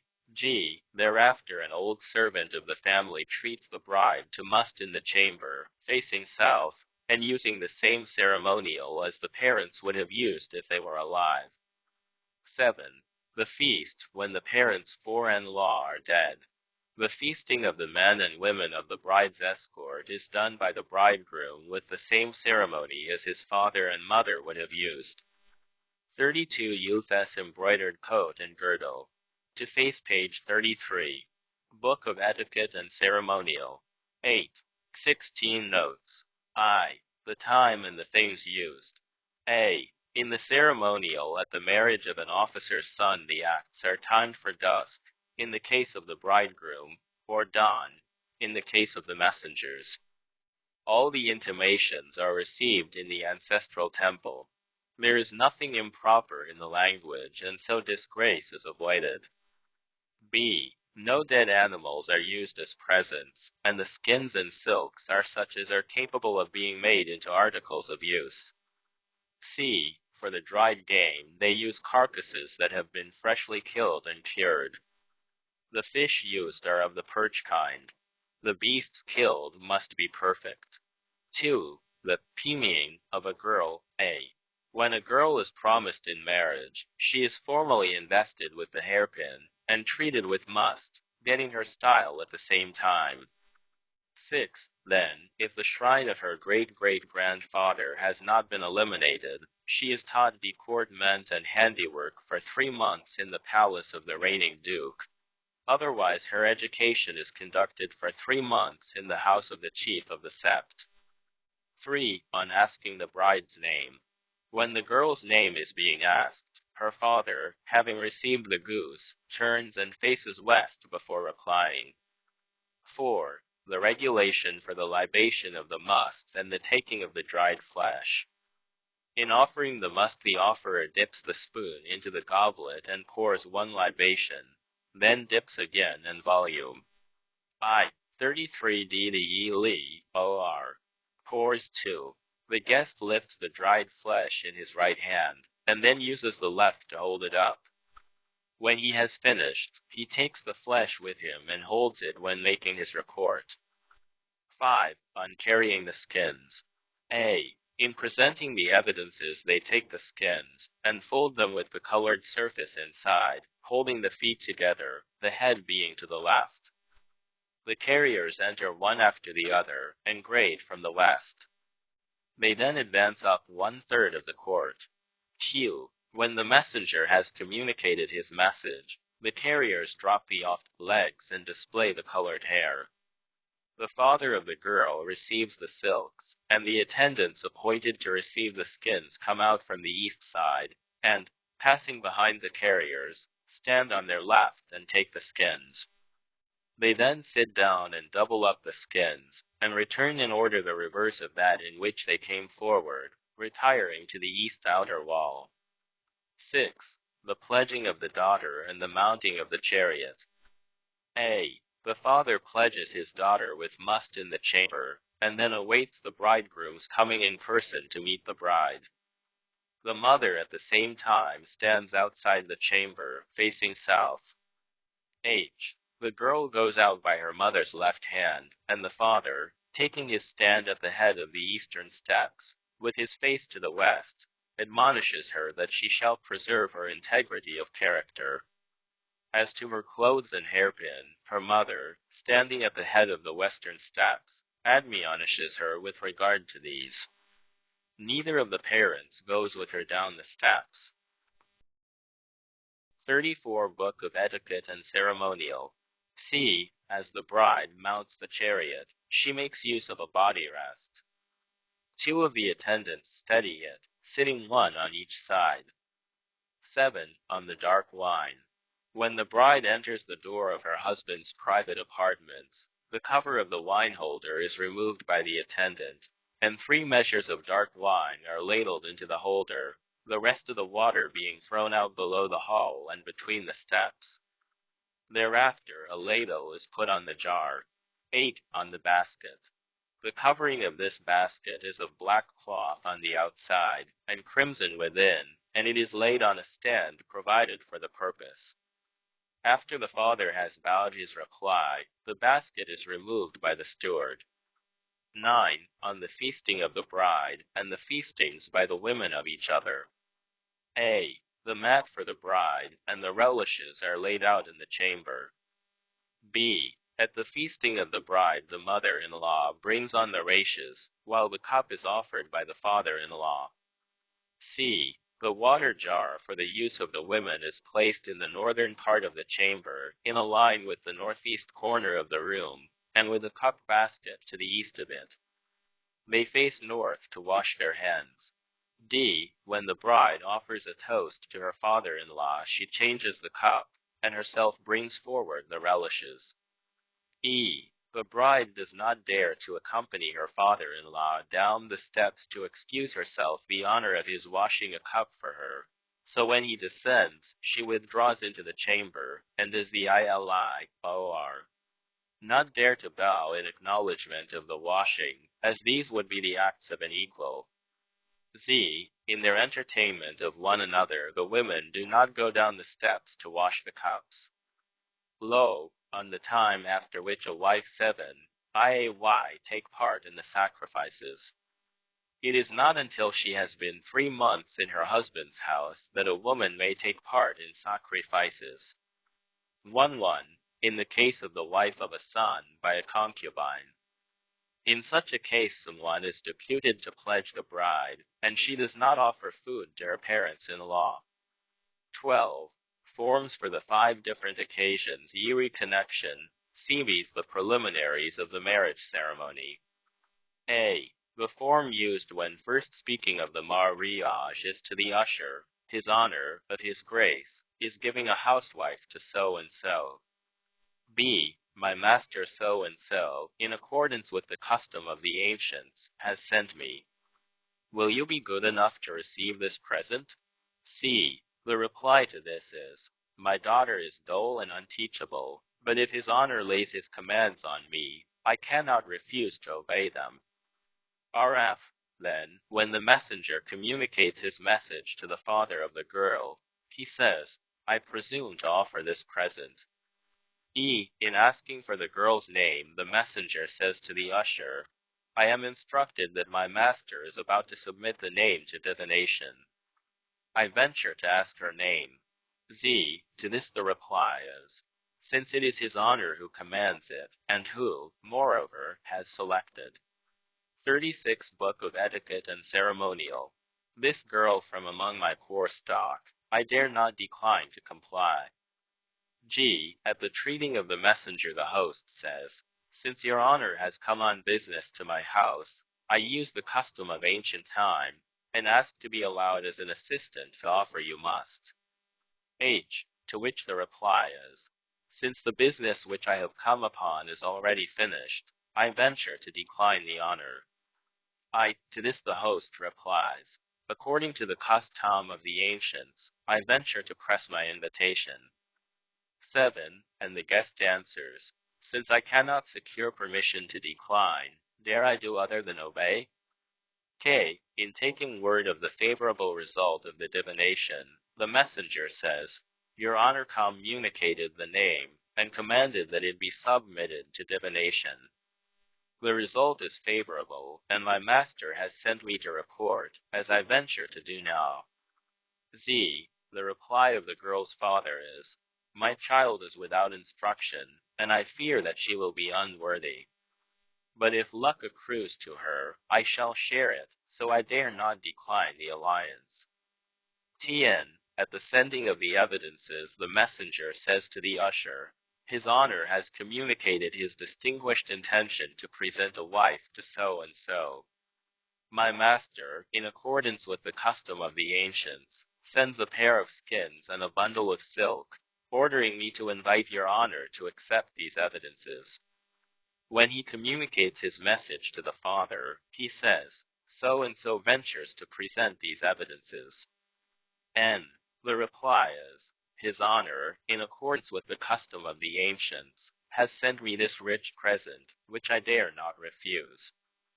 Dare I neglect to implement his instructions? 37 The D.Lit. In asking for the time, the messenger says, His Honor has commanded, and my master has already hastened to receive his commands. There is no occasion for mourning among the three grades of his relations just now, and so he sends me, who dare to ask you to name the happy day. The reply to this is, I have received his honor's commands, and they shall be obeyed. The messenger then says, so-and-so has ordered me to receive your honor's commands. The girl's father then replies, I am determined to give heed to his honor's commands. 21 At which the messenger ends so-and-so has sent me to receive your commands, but if your honor is unwilling to name a day, dare I not do it? He thereupon says, It will take place on such and such a day. To this the girl's father replies, Dare I not respectfully wait on his honor's pleasure? When the messenger returns, he says in reporting, The work entrusted to me is carried out, and I venture to bring to your notice the ceremonial presents entrusted to me and report. At this the host replies, I receive the message. 13 i.e. words used at the pledging of the son by his father. When the father pledges his son, as the latter is about to set out to meet his bride, he commands him, saying, Go meet your helpmeet, and so enable me to fulfill my duties in the ancestral temple. Be diligent in taking the lead as husband, but with respectful consideration, for she is the successor of your mother. Thus will the duties of the women in our family show no signs of decay. 24 Book of Etiquette and Ceremonial. To which the son replies, Yes, but I fear I shall not be equal to the task. Still, I dare not neglect your commands. Whereupon he bows and accepts the cup. 14 i.e. words used at the meeting in person and at the escorting of the bride. When the son-in-law arrives to claim his bride, the usher invites him to state his business. He replies, His honor has ordered my father to send me this evening with instructions to fulfill his honor's commands. To this the girl's father replies, I am determined respectfully to provide all that is necessary and wait on his pleasure. And as the father is conducting his daughter to the steps, he says, Be careful and reverent. Day in day out disobey no command of your new parents. When the mother is giving the girl her bridal sash and tying on the handkerchief, she says, Be diligent and reverent. Day in day out disobey no rule of the household. When her father's concubine has accompanied her to the inner side of the temple gate, she gives her a purse girdle and emphasizes the parents' commands, instructing her as follows. Reverently regard what they said to you. Observe what they told you. Day in day out let there be no fault to find with you. When you look at this girdle, remember these things. In declining the mounting strap on behalf of the bride, the duenna says, She has not been taught, and so has not knowledge sufficient to exchange ceremonies with you. 15. Instructing the messenger. If the father of the son and heir is dead, then the mother gives the instructions to the messenger. 39. The D.Lit. If both parents are dead, he himself gives the instructions. In a like case, the son of a concubine issues the instructions in the name of the son and heir. C. In like circumstances, also a younger brother issues the instructions in the name of his elder brother. I6. 1. There has been no meeting in person of the bride. Id. If the bridegroom does not go in person to meet the bride, then 3 months after the bride has gone to her new home, he goes to visit her parents and says, I, who have already secured this alliance without coming to the house, now ask for an interview. IH. To this the father-in-law replies, I have already obtained a share in this alliance accomplished without this house, but as my child has not yet taken part in the washing of the sacrificial vessels, I did not dare to pay you a visit. Now, however, your honor has demeaned himself by coming to my house.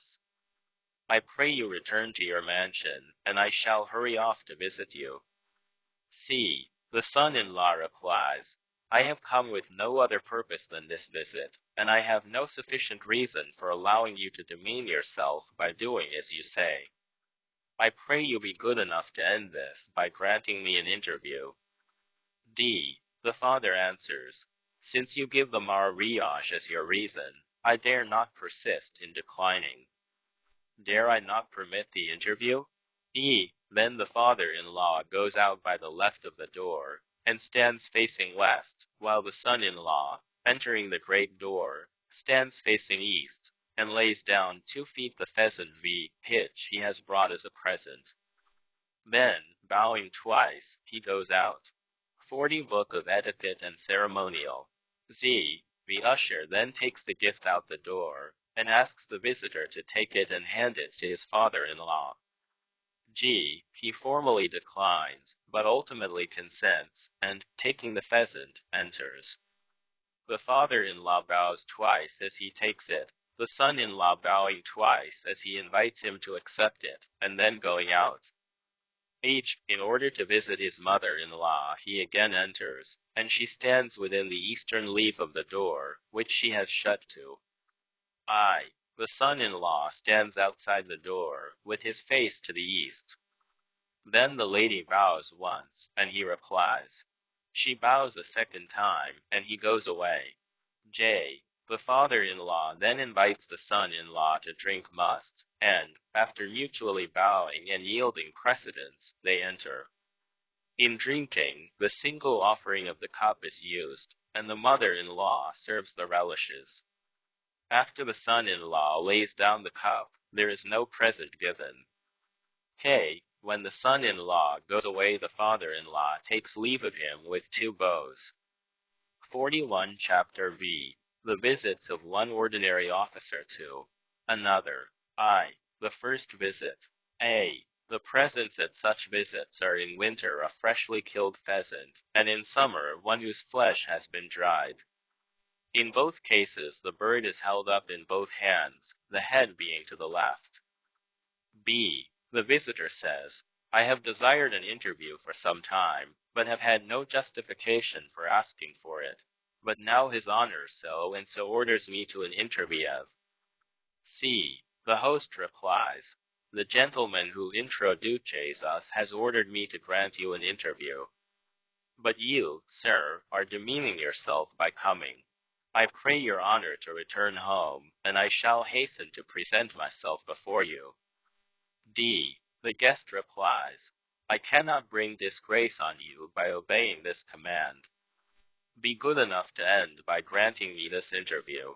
E. The host replies, I do not dare to set an example as to how a reception of this kind should be conducted, and so I persist in asking your honor to return home, and I shall call on you without delay. Z. The guest answers, it is I who do not dare to show that example, and so I persist in asking you for an interview. 42 Book of Etiquette and Ceremonial. G. The host refuses. As for me, as I have failed to receive permission to decline this honor, I shall not press it further, but I hear that your honor is offering me a present, and this I venture to decline. H. To this the guest replies, without a present I cannot venture to come into your presence. I. The host replies, I am not sufficient for the conduct of these ceremonies, and so I venture to persist in declining. J. The guest answers, if I cannot have the support of my gift, I dare not pay you this visit, so I persist in my request. K. The host replies, I also am decided in declining, but as I cannot secure your consent that I should go to your house as aforesaid, how dare I not respectfully obey? Z. Then the host goes to meet him outside the gate, and there bows twice, answered by two bows from the guest. Then the host, with a salute, invites him to enter, and himself goes in by the right side of the door, the guest holding up the present in both hands and entering by the left. When they enter the courtyard, the host bows twice and accepts the present, the guest bowing twice as he hands it to him, and then going out. M. But the host sends the usher after him via an invitation to carry out the visit, and the guest returns and complies.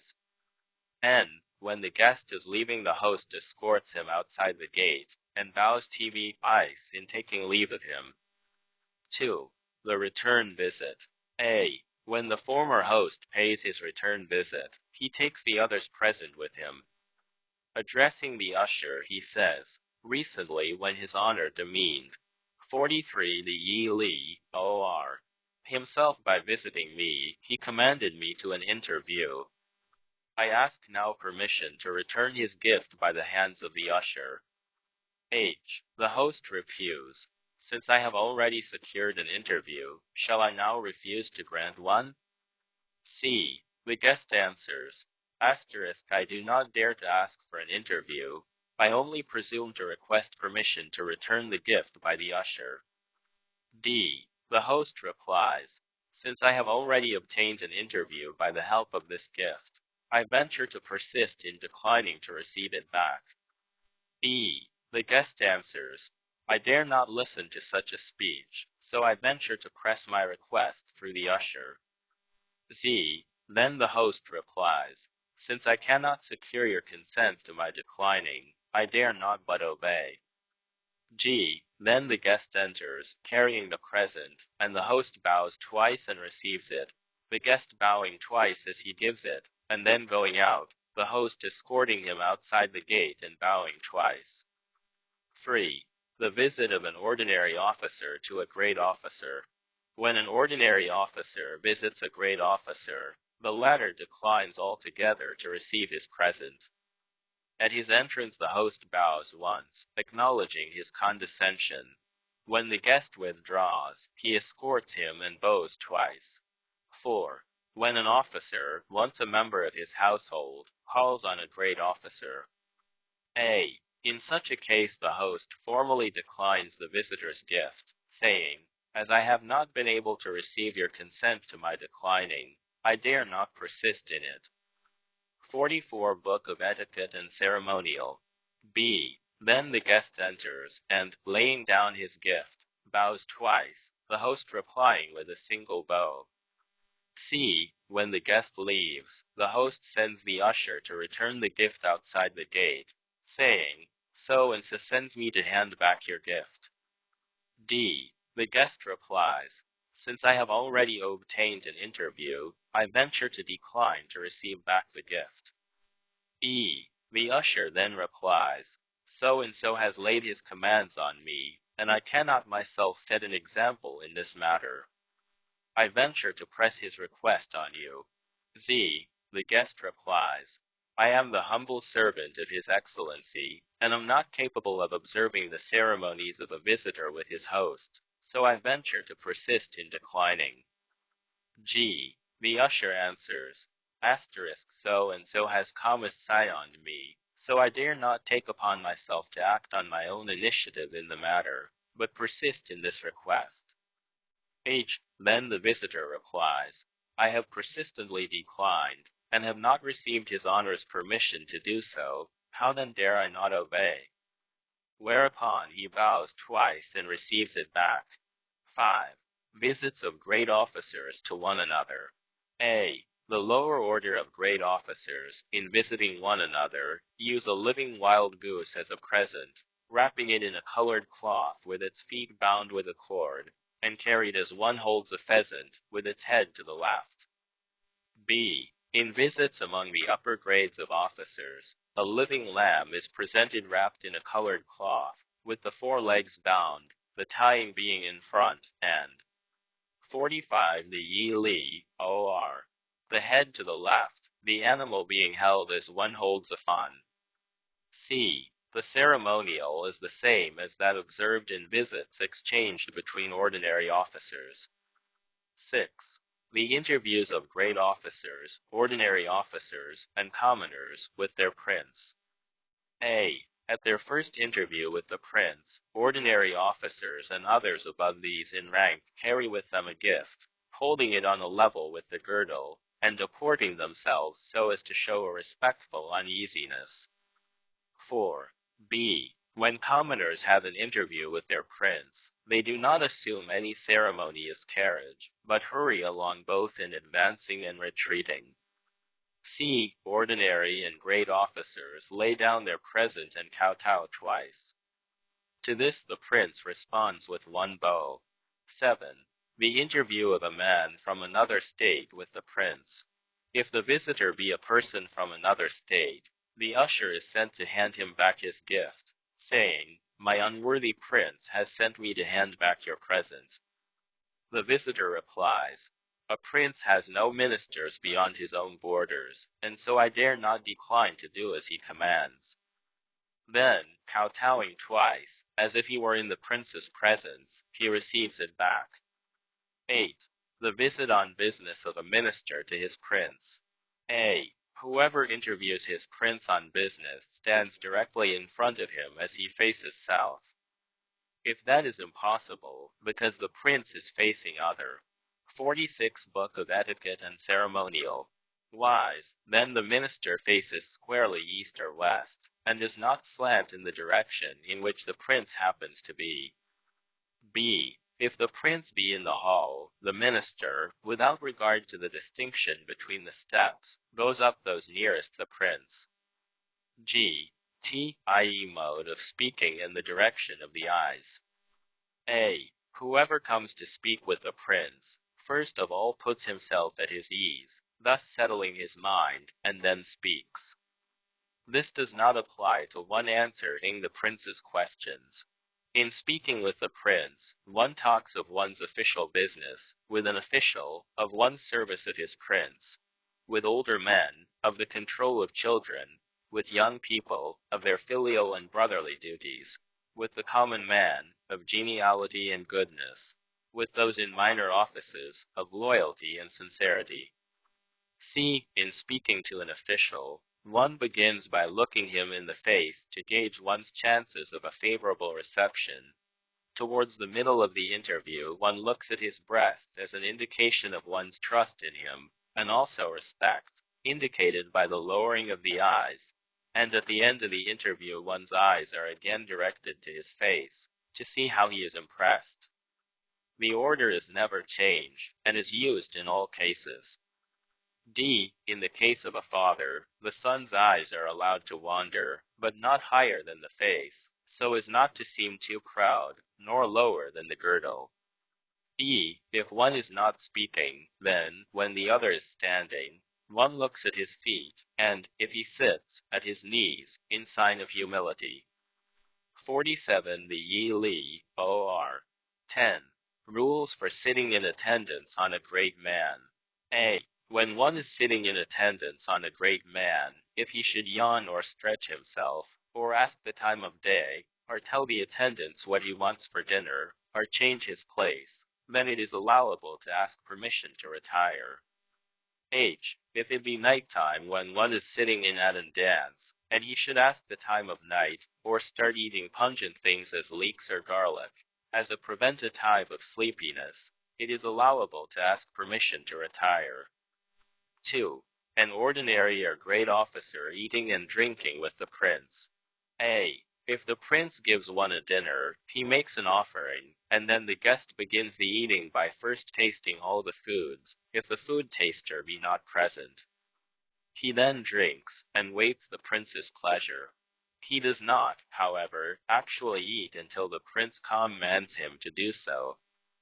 B. If there be anyone bringing in the food who is entitled to taste it for the prince, then the guest waits until the prince has eaten, and afterwards eats.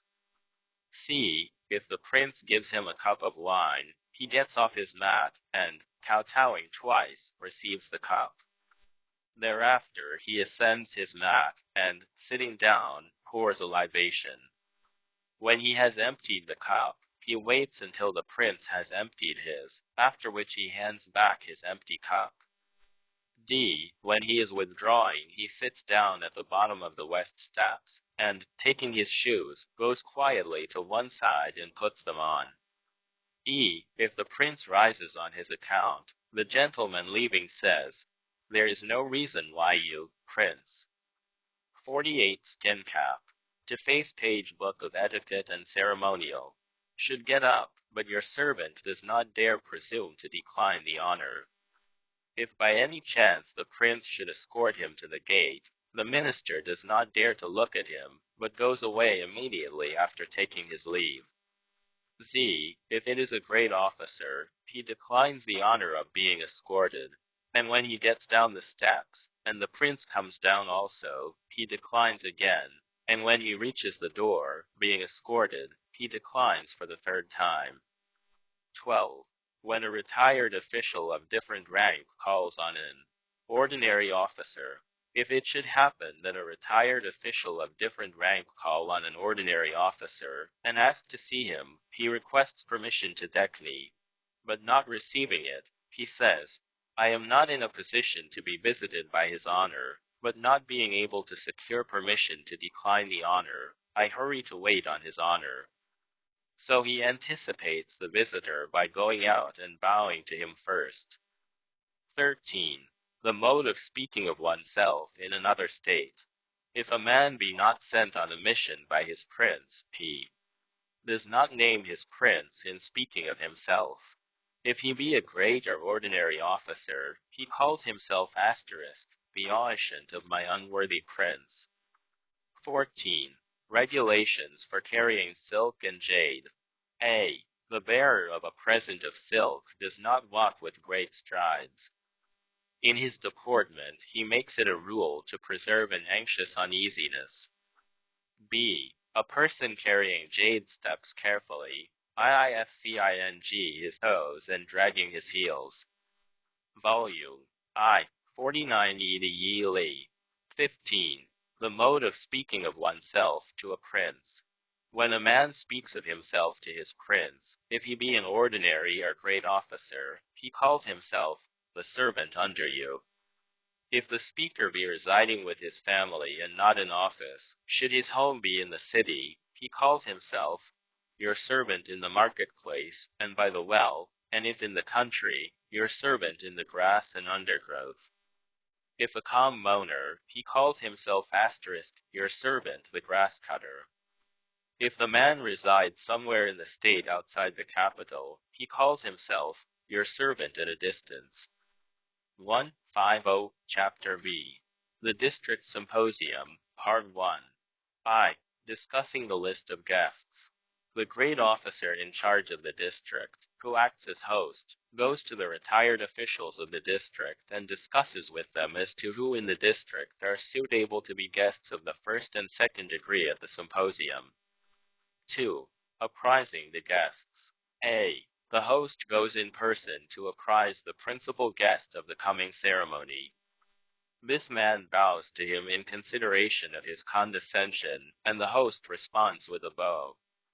Thereafter he invites him, and he formally declines, but finally accepts.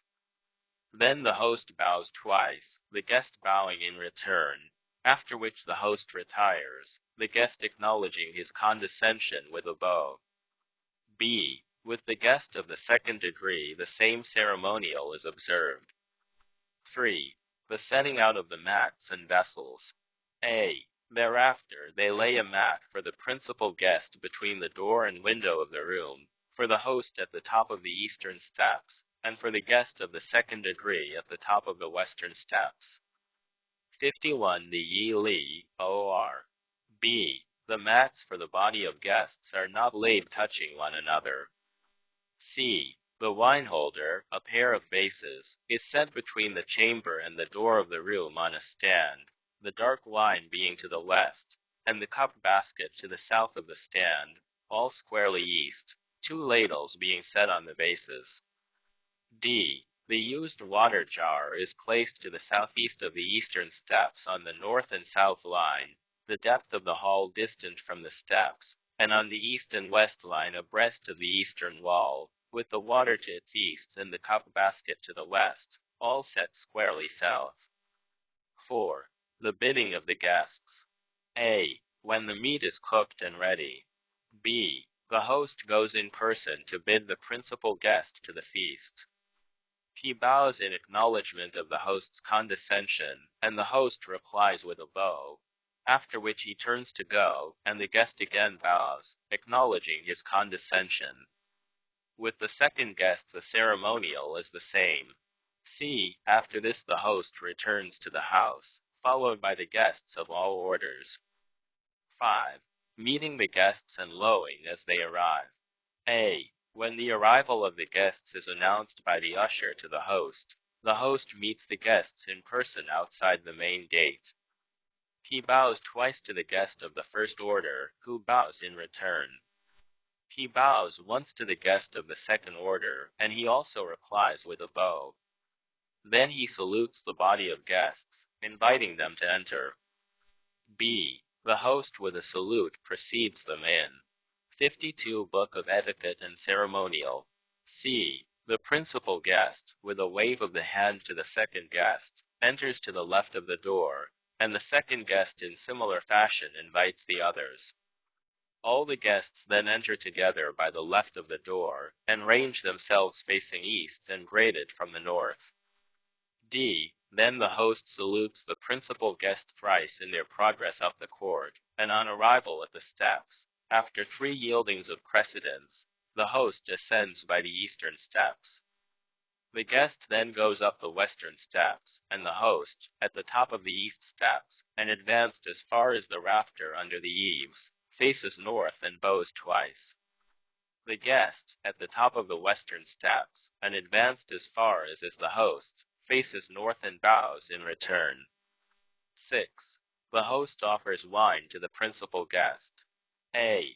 The host, sitting down in front of the vases, takes a cup from the cup basket, and goes down the eastern steps to wash it. H. The principal guest also goes down, and the host, sitting, lays down the cup in front of the east steps and deches the honor of his company, the guest replying suitably.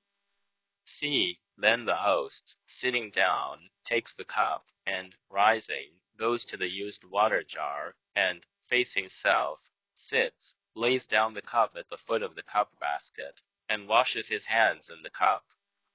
D. Then the guest advances, and, standing with his face northeast, declines the honor of having the cup washed for him. E. The host sits down, and, laying the cup by the basket, stands up and replies. Thereafter, the guest returns to his place abreast the end of the west inner wall, A, and D facing east. 53 The Yi-Li, O.R.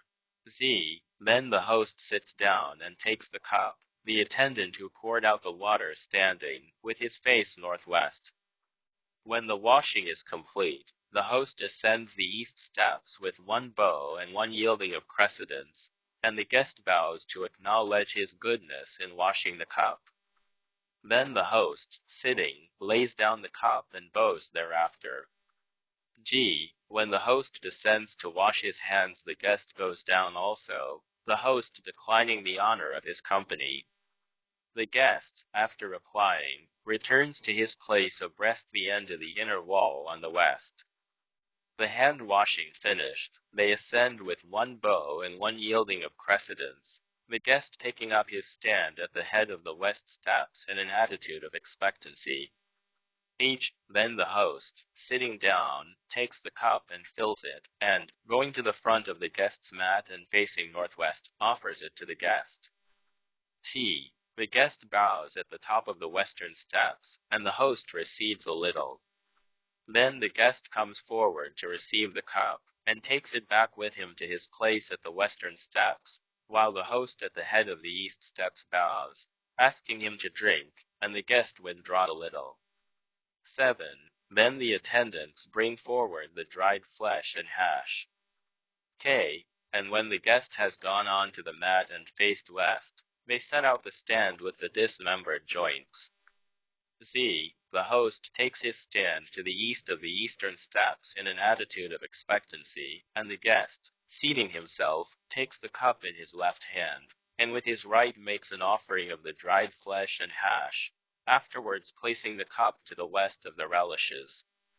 Then he gets up, and taking the lung in 54 Book of Etiquette and Ceremonial, his right hand, with his left hand, palm inwards, grasps the base of it, and, sitting down, he does not hold it through all its length, but with his right cuts off the end to use as an offering.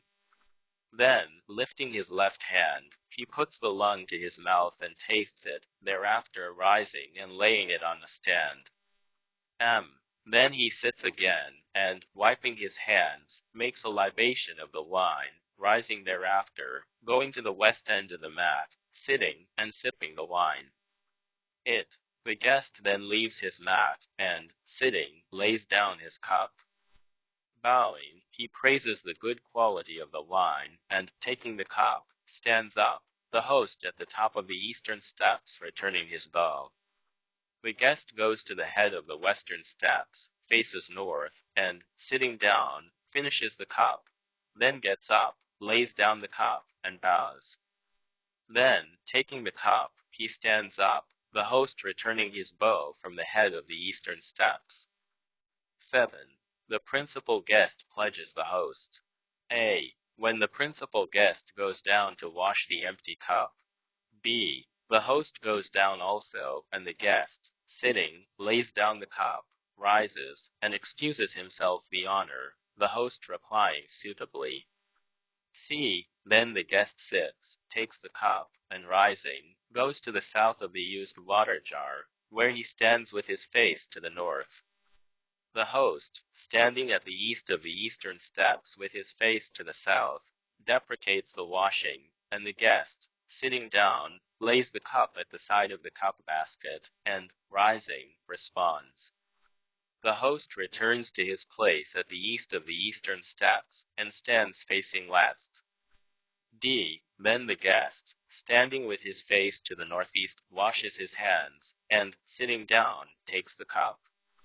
After the washing is finished, they invite 55 the Yi or another, with a salute, to ascend, mutually yielding precedence, and finally going up as before. The host bows in acknowledgement of the washing, and the guest replies with a bow. When he gets up and goes down again to wash his hands, the procedure is as when the host does it. E. The guest fills the cup, and standing in front of the host's mat at the head of the eastern steps, and facing southeast toasts the host. The host at the head of the steps bows, and the guest retires a little, whereupon the host goes forward and receives the cup, returning with it to his place. The guest at the head of the western steps invites him with a bow to drink it, and the dried flesh and hash are served. Then the host gets on to his mat from the north side, and the stands of dismembered joints are set, after which the offering is made, as in the case of the guest, with no crazy of the quality of the wine. Z. The host goes from the front of his mat to the head of the eastern steps, and, with his face to the north, sits down and finishes the cup. Then he gets up, sits again, lays down the cup, and bows. Taking the cup, he stands up, and the guest returns his bow from the head of the western steps. G. Then, sitting down, the host lays the cup at the end of the eastern inner wall, and at the head of the eastern steps bows in acknowledgement of the honor done to his wine, the guest returning his bow from the head of the western steps. 8. The host pledges the guest. A. The host sits down in front of the wine holders, and, taking a goblet from the cup basket, descends the steps and proceeds to wash it. The guest also descends, the host declining the honor, but the guest. 56 Book of Etiquette and Ceremonial does not decline the honor of having the goblet washed for him. He stands exactly in line with the west inner wall and faces east. B. When the washing is finished, they ascend with the usual salutes and yieldings of precedence, and the guest takes his stand at the head of the western steps in an attitude of expectancy. Then the host fills a goblet and pledges the guest. Then, sitting down at the top of the east steps with his face to the north, he lays down the goblet and bows. Then, taking the goblet, he rises, and the guest at the top of the western steps returns the bow. Then the host, sitting down, pours a libation, after which he empties the goblet and rises. Sitting down again, he lays down the goblet and bows, then takes the goblet and rises, the guest at the head of the western steps bowing in reply. C. Then the host descends again to wash the goblet, and the guest descends also and declines the honor, just as in the ceremony of offering the wine. But when they reascend, the guest does not bow in acknowledgment of the cup washing, but takes his stand at the top of the western steps. D. Then the host fills the goblet and stands before the guest's mat, with his face to the north. The guest, at the head of the western steps, bows, and the host draws back a little, after which he bows, and when that is finished goes forward, sits down, and lays the goblet to the west of the relishes. E. The guest declines the honor implied in the laying down of the cup, but, seating himself, takes up the goblet and goes back to his place. The host, at the head of the eastern steps, bows, inviting him to partake. The guest then sits down with his face to the north, and, laying the goblet to the east of the relishes, * goes back to his place. 57 The Yi-Li, O.R. 9. The host offers wine to the second guest. A. When the host, with a salute, descends, the principal guest descends also, and stands on the west side of the west steps in line with the inner wall, and facing east. B. Then the host takes the second guest up to the hall, with the usual salutes and yieldings of precedence, as in the case of the principal guest. The host seats himself, and, taking the cup from the end of the eastern inner wall, goes down to wash it. The second guest also goes down, the host excusing himself this honor, and the guest declining the honor of the washing, all as in the case of the principal guest. After ascending, the second guest does not bow in acknowledgment of the washing. C. The second guest takes his place at the head of the western steps. D. The host then fills a cup, and in front of the guest's mat, and facing southwest, offers it to the guest. The guest at the top of the western steps bows, with his face to the north, and the host draws back a little, the guest advancing and receiving the cup, with his face to the north, and returning thereafter to his place. Then the host, going to the right of the guest and turning his face to the north, bows, inviting him to drink, the guest drawing back a little, and the host taking his stand to the east of the western steps. E. Then the dried flesh and hash are served, and the second guest goes on to his mat from the north side, after which the stand of dismembered joints is set out, and the offerings made as in the case of the guest. But the lungs are not tasted, nor is the wine sipped, nor its quality praised. Thereafter the guest leaves the mat by the south side, faces north, sits down, and finishes. 58 Book of Etiquette and Ceremonial. The cup. After this he rises, and, sitting down, lays down the cup in the ordinary way, and bows. Then he takes the cup and stands up, the host standing to the right of the guest and responding with a bow. Lo, the second guest toasts the host. A. When the second guest goes down the steps to wash the cup, the host returns to the east of the eastern steps, and the going down and the decking of the honor are as before. When the washing of the cup is ended, the host washes his hands, and the guest, with a salute and one yielding of precedence, ascends, and presents the cup to the host between the two pillars. H. The guest takes his stand at the top of the western steps, and the host fills his cup and drinks the toast at the top of the eastern steps, then sits down to the right of the guest, lays down the cup, bows, takes the cup, and rises, the guest returning his bow. The host then sits down and offers of the wine, after which he drinks off the cup and bows. Then he takes the cup and rises.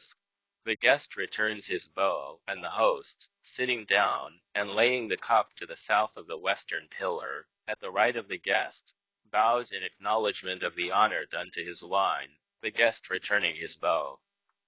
C. Then the host returns to the eastern steps, and with a salute goes down, the guest going down also, and taking his stand to the south of the host. 2. The host offers wine to the body of guests, but the host descends to the court, and, standing to the east of the doorway, with his face to the southwest, bows thrice to the body of guests, and they all respond with one bow. 59. The Yi-Li, O.R. B. The host makes a salute and ascends. Then sitting and taking the cup from the foot of the west pillar, goes down and washes it, ascends and fills it, and at the top of the western steps offers it to the body of guests. The seniors who ascend and bow are 3 in number. The host bows and invites them to drink, and they sit to make a libation and stand to drink, and, without bowing, finish it off, thereafter handing the cup to the host, and returning to their places. C. When wine is offered to the other guests, they do not bow when receiving the cup, but sit to pour the libation, and stand to drink. D. Relishes are served each in his place when wine is offered to him. E. And in the case of the body of guests, the relishes are served each throughout their whole number. Z. Then the host takes the empty cup down the steps and places it in the cup basket. G. Then the host ascends with the usual salutes and yieldings of precedence. The principal guest motions with his hand to the second guest and goes up. The second guest acts in the same fashion to the body of guests and goes up, the others following in their order, all proceeding to their respective mats. 12. One man raises the goblet. A. One of the attendants washes the goblet and ascends the western steps, and raises it to the guests. B. Then he fills the goblet at the bases, and, sitting down at the top of the western steps, lays it down and bows. Taking up the goblet, he rises, the guest at the end of his mat responding with a bow. The assistant sits, and, after making a libation, drinks off. 60. Book of Etiquette and Ceremonial. The goblet of wine, rises, goes forward, and sitting, lays the goblet down and bows. Then he takes the goblet and rises, the guest bowing in return. C. He descends again, washes the goblet, ascends, fills it, and stands at the top of the western steps. The guest bows, and the host, going forward, lays the goblet to the west of the relishes. The guest excuses himself the honor, but, sitting down, takes the cup and rises. The raiser of the goblets then bows from the top of the western steps, inviting him to drink. D. Then the guest sits and puts the goblet back in its place, and the goblet raiser goes down the steps, his work being done. 13. Music for the guests. A. The mats for the musicians are placed at the edge of the hall and graded from the east. B. The musicians are 4 in number, with 2 lutes. The lutes are carried in front by the 2 guides, who lay them on their left shoulders, the head being behind. They crook their fingers into the sound holes and turn the strings towards themselves, while with the right hand they lead the musicians along. C. The bandmaster first ascends and stands to the east of the western steps. D. Then the musicians ascend by the western steps and sit down with their faces to the north, their guides sitting facing east, handing the lutes to the players, and going down the steps again. E. The musicians then sing the call of the deer, the 4 steeds, and how glorious are the flowers. 9. Z. When the singers are finished, the host offers wine to the musicians, who take their lutes in the left 61 the Yi or hand, and one of them, bowing but not rising, receives the cup. Then the host, at the top of the eastern steps, bows, inviting them to drink. G. Then the dried flesh and hash are brought forward, someone being appointed to assist the musicians in making the offering. H. The head musician in his drinking empties his cup without bowing and hands it back to the host. I. Then the rest of the musicians receive their cups without bowing and drink after pouring a libation, the dried flesh and hash being laid at every place, and they partaking without offering of them.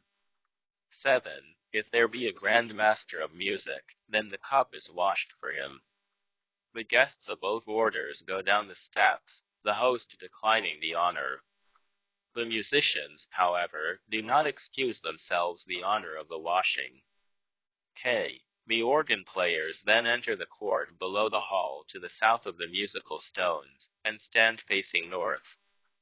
Z. They play the southern steps, the white blossoms, and the millets in flower. Exclamation mark, asterisk, W. The host offers them wine from the top of the western steps.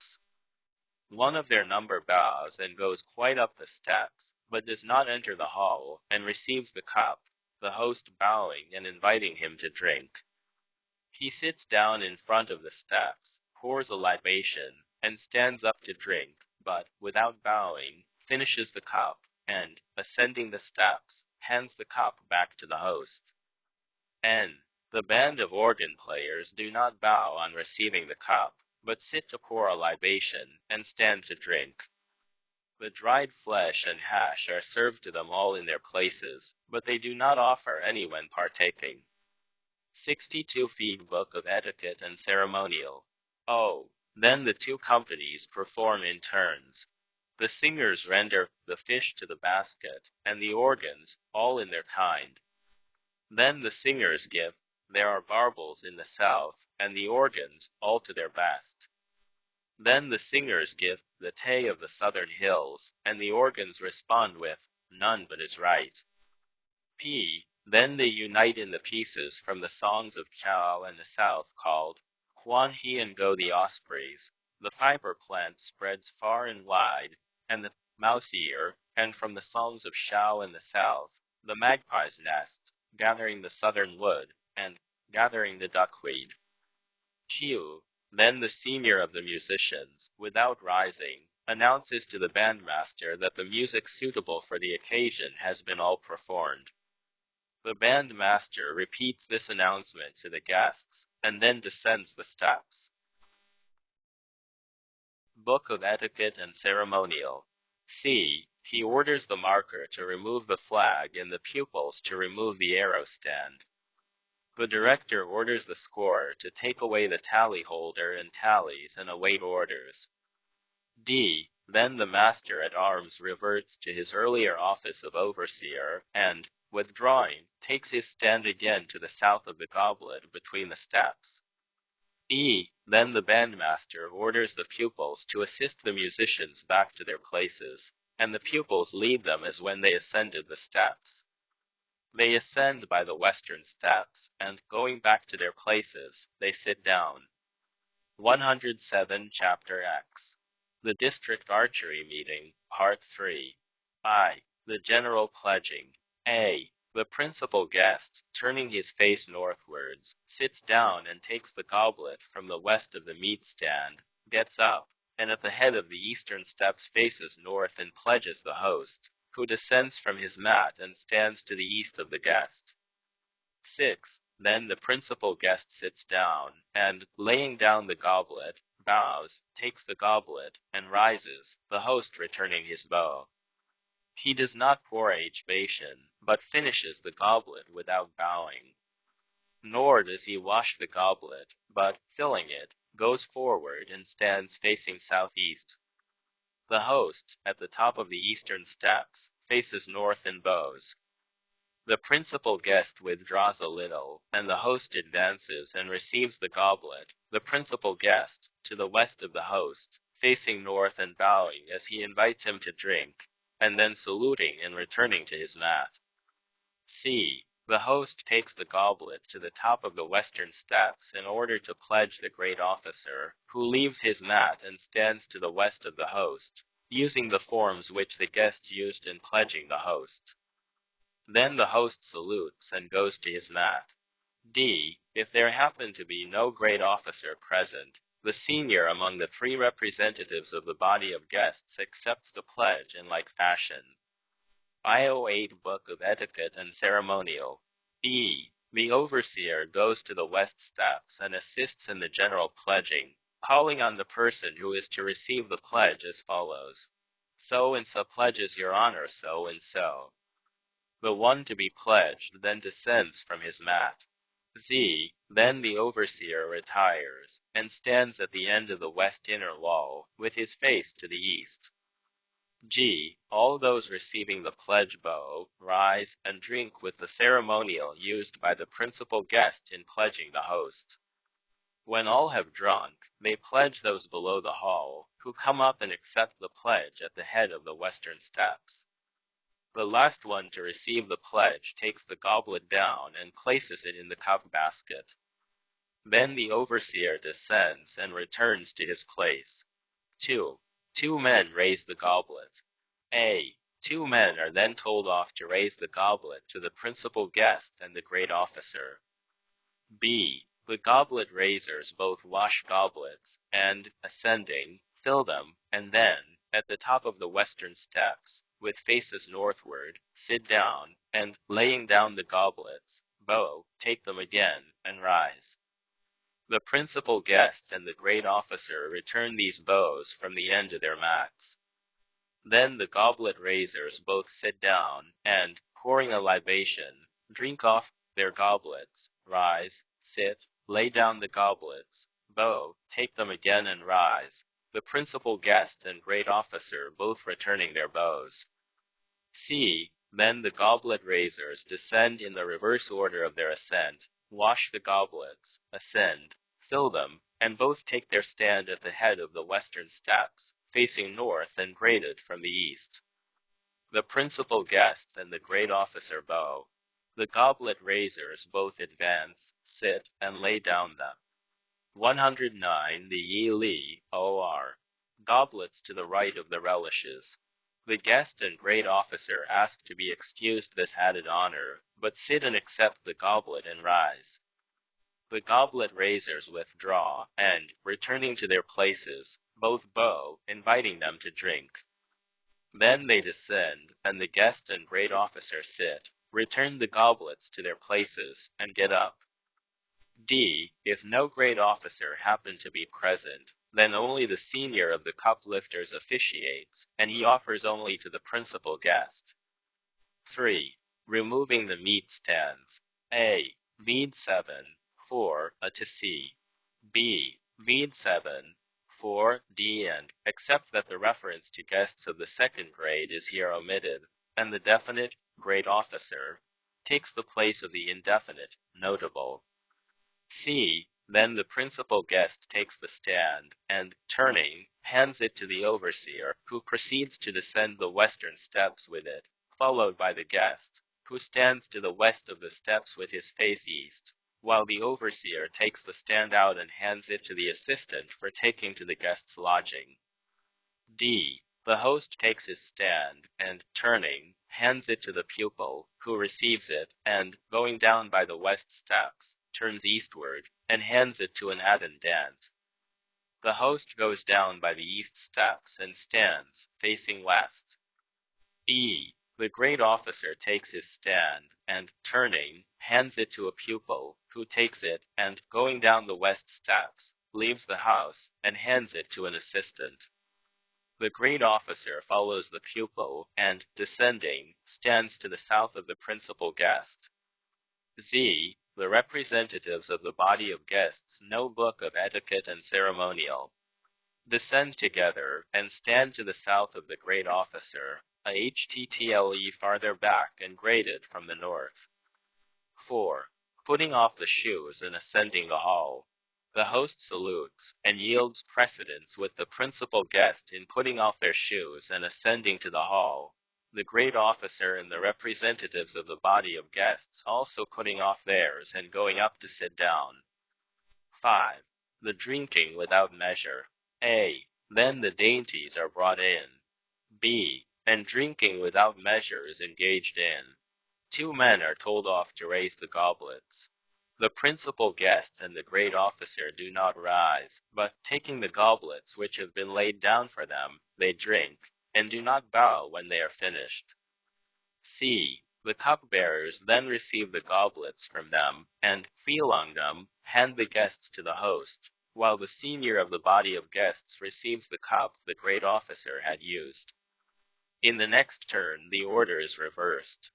D. When all have drunk, the man who receives the cup last rises and pledges the rest of the company in the court at the top of the western steps. E. The leader of these accepts the pledge. The one who offers the pledge does not bow, but drinks off the goblet and then fills it. Z. Nor does the one who receives the pledge bow as he accepts it. G. And when all are pledged, they all abstain from bowing. Li or H. The goblet bearers all take part in the general pledging. I. The last to receive the pledge takes the empty goblet down the steps and places it in the cup basket. J. Then the cupbearers take goblets, and, going up, fill them, and begin again by laying them before the principal guest and great officer. K. Thereupon music is performed, without taking account of the number or order of tunes. 6. The guests shall leave. A. As the principal guest gets up, the bandmaster commands the musicians to strike up the kai, beat 7, note.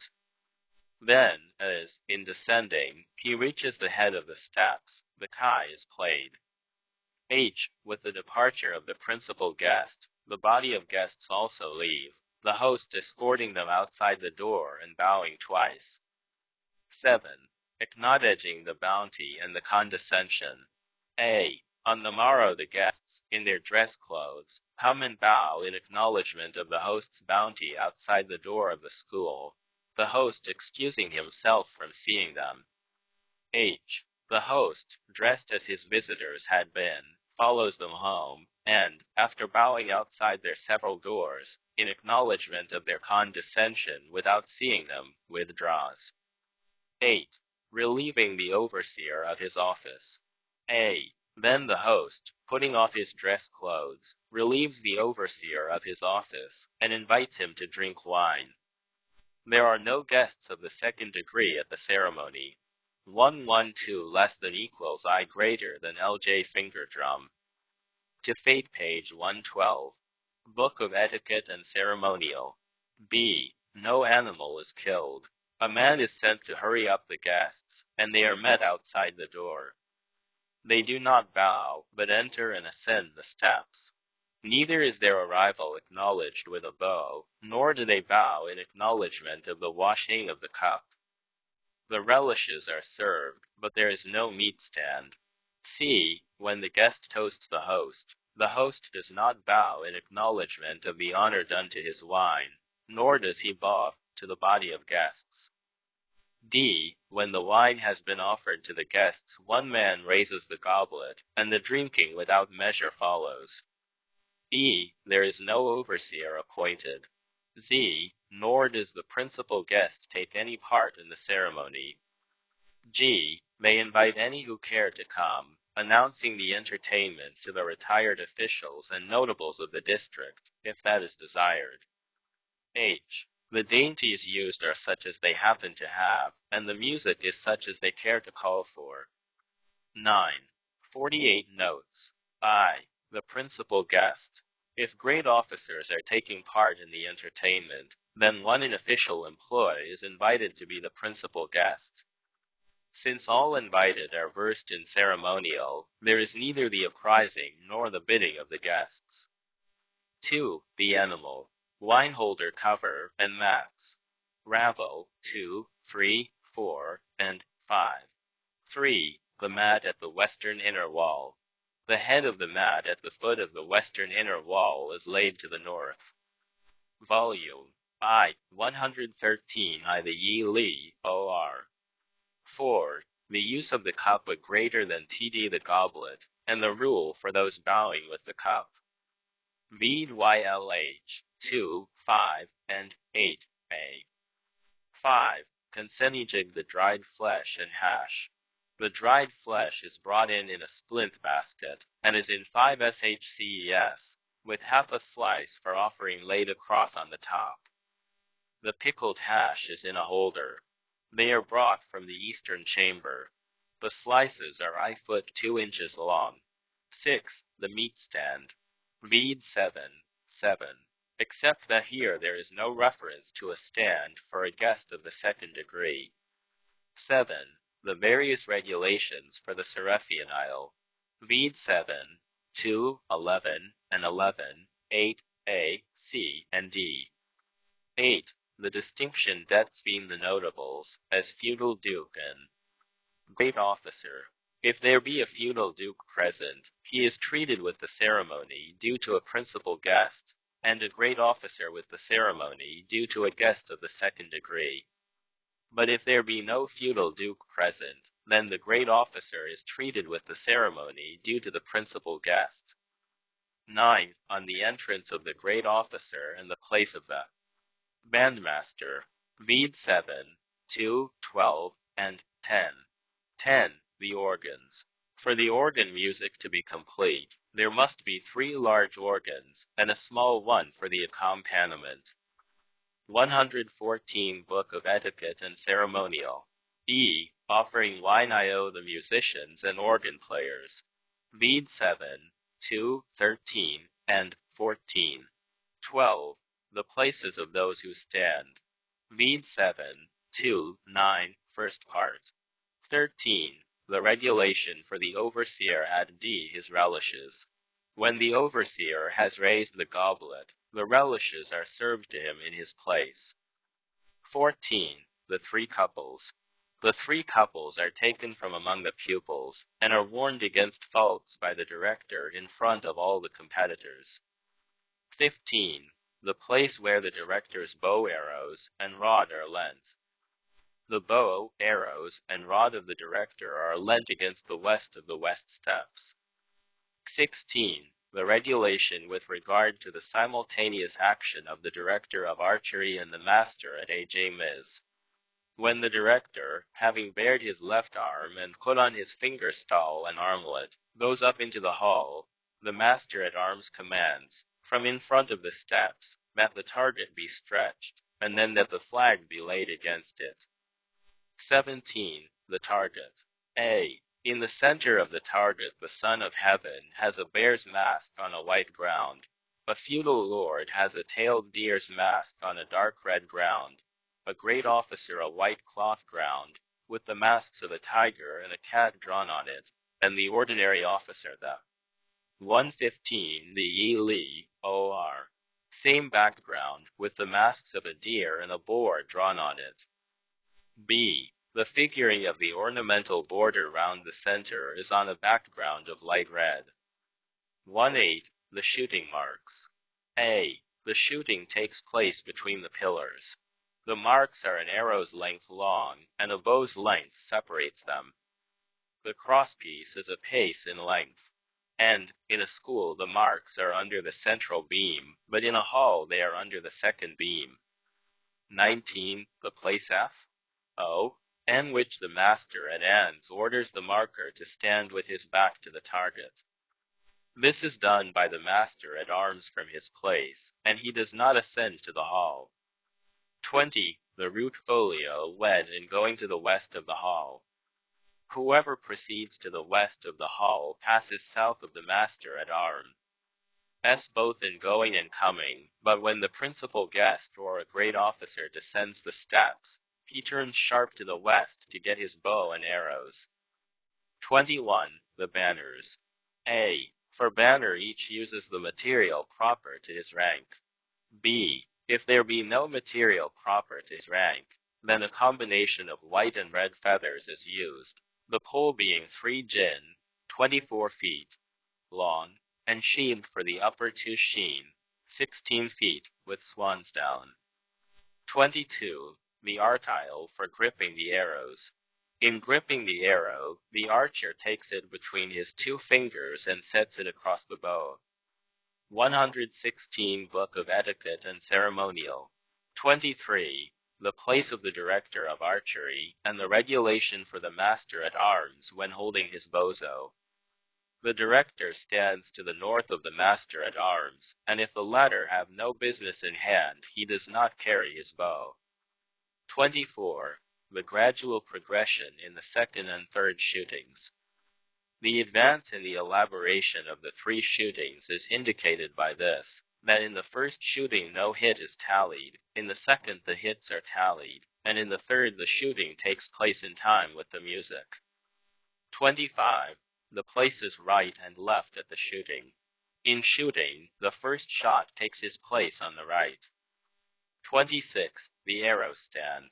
A. The arrow stand is as long as an arrow shaft, 3 inches broad, and IJ inches deep. The ends are shaped like dragons' heads, and the middle like intertwined snakes.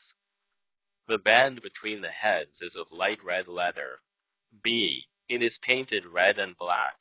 It is held with 2 hands across the body, and the bearer sits, face and south, to lay it down.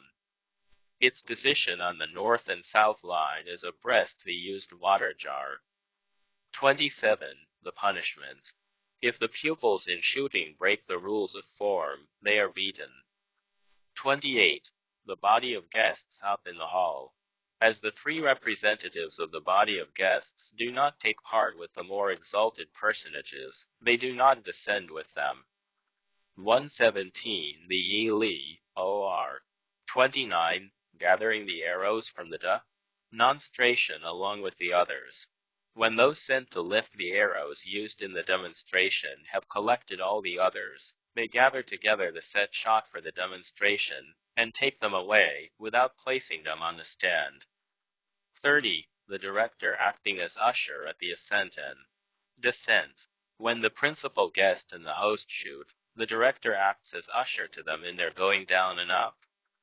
When they finish shooting, they go on to their mats, and he returns to his place, and thus this stage of the business comes to an end.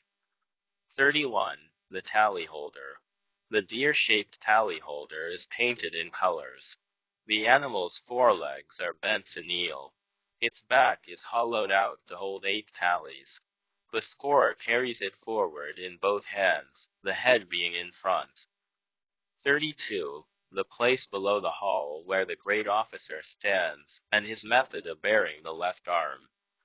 A. When the great officer descends, he stands to the west of the hall to wait his turn for shooting. B. When a great officer is shooting in the company of ordinary officers, he bares his left arm so as to expose his crimson undergarment, but not his flesh. His partner stands a little behind the mark. 33. Laying down by the director of the bow and arrows. The director lays down his bow and arrows, both in examining the score and in offering line to the scorer.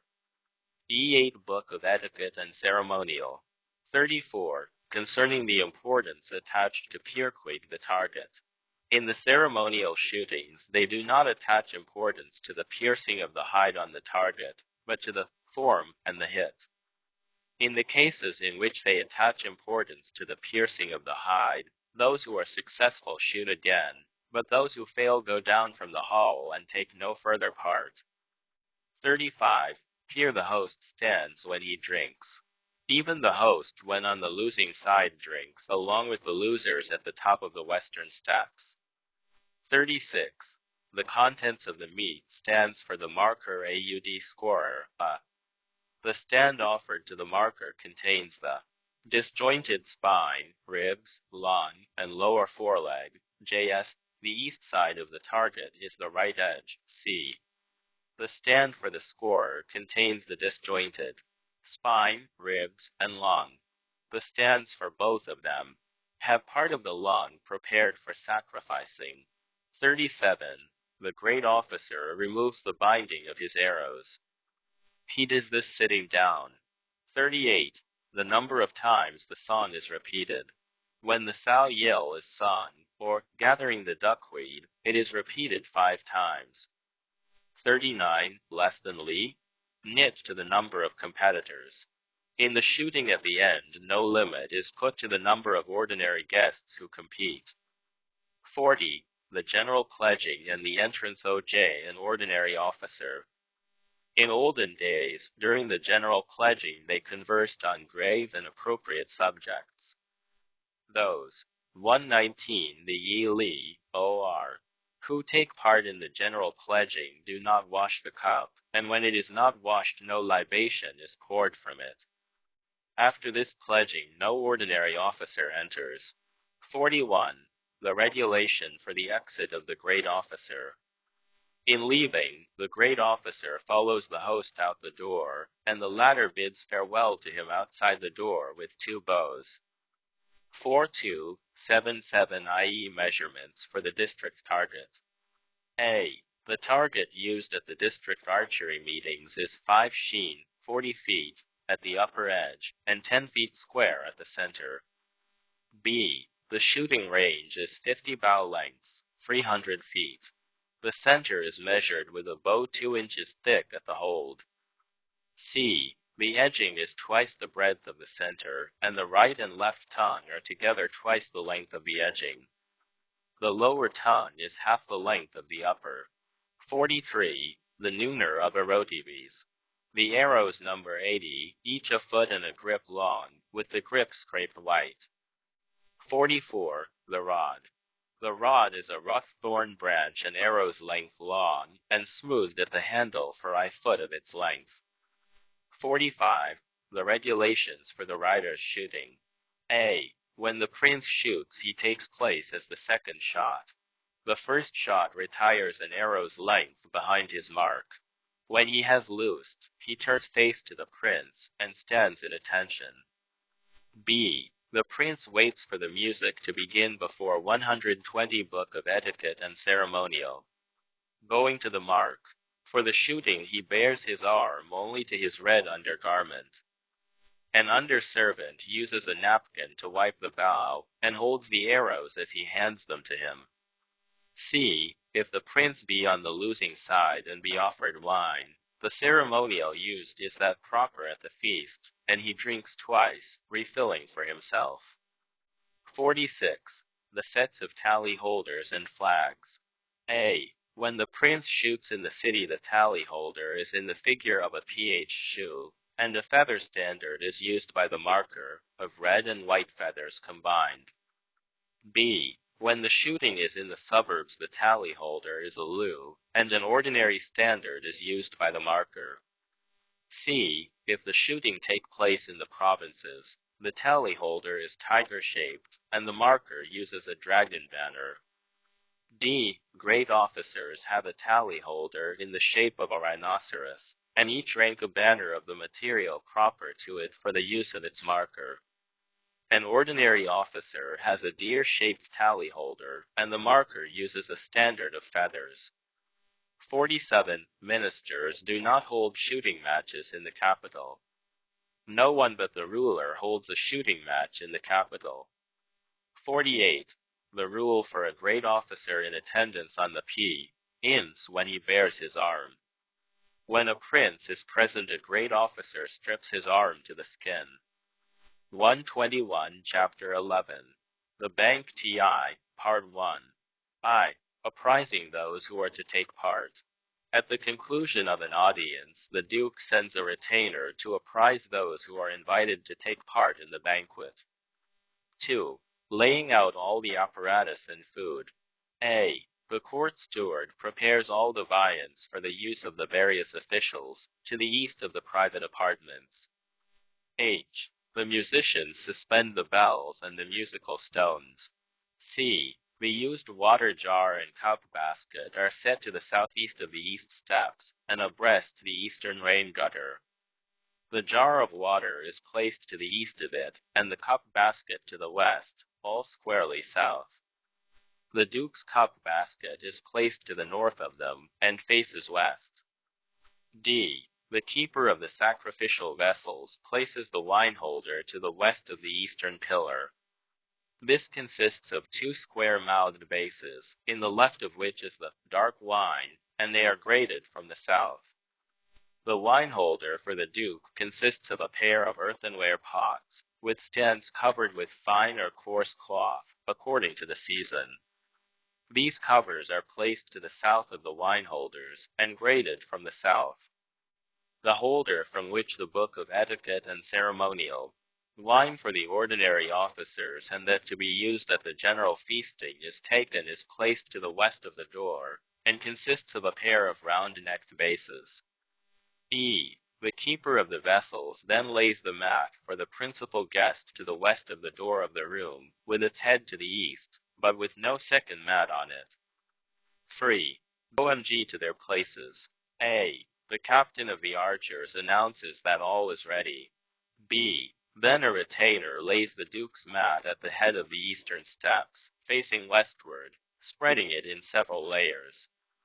Then the Duke ascends the steps and goes to his place on the mat, sitting with his face westward. C. Then a retainer receives the ministers and great officers, who all enter by the right of the door, and stand inside it, with their faces north, and graded from the east. The ordinary officers stand in the western part, facing east, and graded from the north. The liturgist and the recorder stand to the east of the door, and east also of the others, facing north, and graded from the east.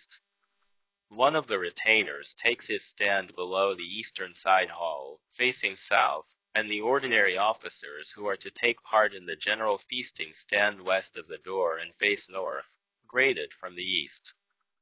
D. The Duke then descends, and, standing to the southeast of the eastern steps, and looking south, invites the ministers to draw near, whereupon they move round and settle themselves, facing west, and graded from the north.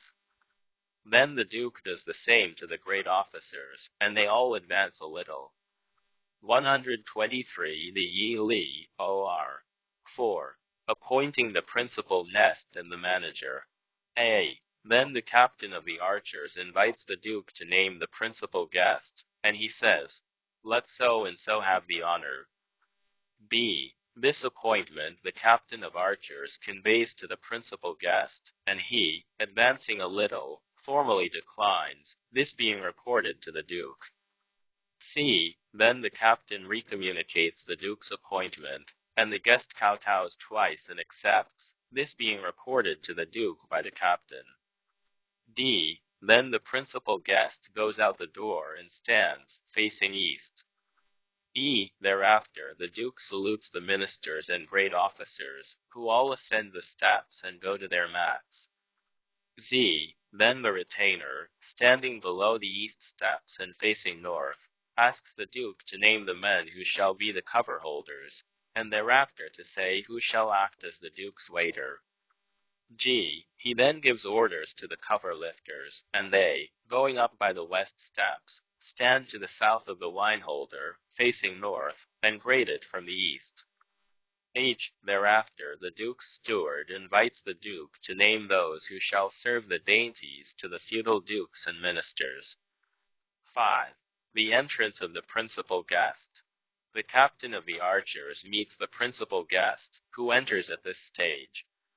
When he reaches the court, the Duke descends one step and salutes him, inviting him to ascend, and then goes up again and returns to his mat. 124. Book of Etiquette and Ceremonial. 6. Acknowledging his arrival. The principal guest goes up the west steps, and the master of ceremonies also ascends in the same way, and, passing to the right of the guest, faces north and bows twice, acknowledging his coming, the guest replying with two bows. 7. The master of ceremonies offers wine to the principal guest.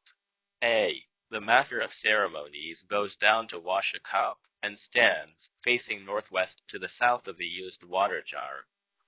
B. Then the principal guest descends, and, at the west of the western steps, faces east. The Alistair of Ceremonies excuses himself the honor of his company, and the guest replies suitably. C. Then the INIASTER of Ceremonies, facing north, washes his hands, and, sitting down, takes the drinking cup and washes it. The guest advances Shitli and declines the honor, and the Master of Ceremonies, sitting, places the drinking cup in the cup basket, and, rising, responds in suitable fashion, whereupon the guest returns to his place. D. Then the Master of Ceremonies finishes the washing, and the guest, with a salute, ascends, the Master of Ceremonies ascending also.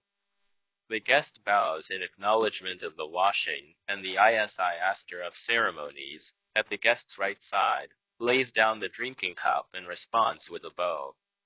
E. Then the Master of Ceremonies descends and washes his hands, the guest descending also, and the Master of Ceremonies excusing himself the honor, the guest making a suitable reply. When the washing, 25 the Yi-Li, O.R. of hands is finished, the guest salutes and ascends, the Master of Ceremonies following him, sitting down and taking the drinking cup. Thereupon the cover holder lifts the cover, and the Master of Ceremonies ladles out the wine from the Duke's wine holder, the cover holder replacing the cover. Z. Then the Master of Ceremonies, in front of the guest's mat, offers wine to him, and he, at the top of the western steps, bows and, going forward, receives the cup in front of his mat and returns to his place. The Master of Ceremonies, to the right of the guest, bows, inviting him to drink. G. Then the court steward brings forward the dried flesh and hash, and, when the guest has gone to his mat, the steward sets out the stand of dismembered joints.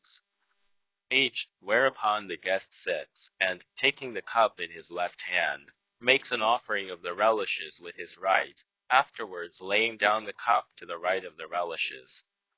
He then gets up, takes the lung for sacrificing, and, sitting down, cuts off the end and offers it, thereafter tasting the lung, rising and placing it on the stand. Then he sits, wipes his hands, and, taking the cup, pours a libation of the wine, gets up, sits at the end of the mat, and sips the wine, leaves the mat, and, sitting, lays down the cup, and bows in acknowledgement of the excellent quality of the wine, takes the cup, and rises, the Master of Ceremonies replying to him with a bow. Opening parenthesis question mark closing parenthesis. Then the guest sits down at the top of the western steps, with his face to the north, and washes the cup, rises, sits again, and, laying down the cup, bows, the host responding likewise. 126 Book of Etiquette and Ceremonial. 8. The guest toasts the host. A. The guest takes the empty cup down to wash it, and the Master of Ceremonies goes down also. The guest sits to the south of the used water jar, and, laying down the cup, rises, and, going forward a little, declines the honor of his company, the host facing east and responding suitably. B. The guest then sits down, and, taking the drinking cup, lays it at the foot of the cup basket, and, after washing his hands, washes it. The Master of Ceremonies excuses himself the honor of this washing, and the guest sits, laying the cup in the basket, rises, replies, and finishes the washing. When he gets to the foot of the steps in going up again, he salutes the Master of Ceremonies and ascends.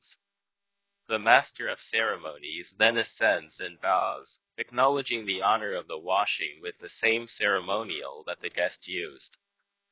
C. Then the guest descends and washes his hands, the Master of Ceremonies descending also, and the guest declining the honor.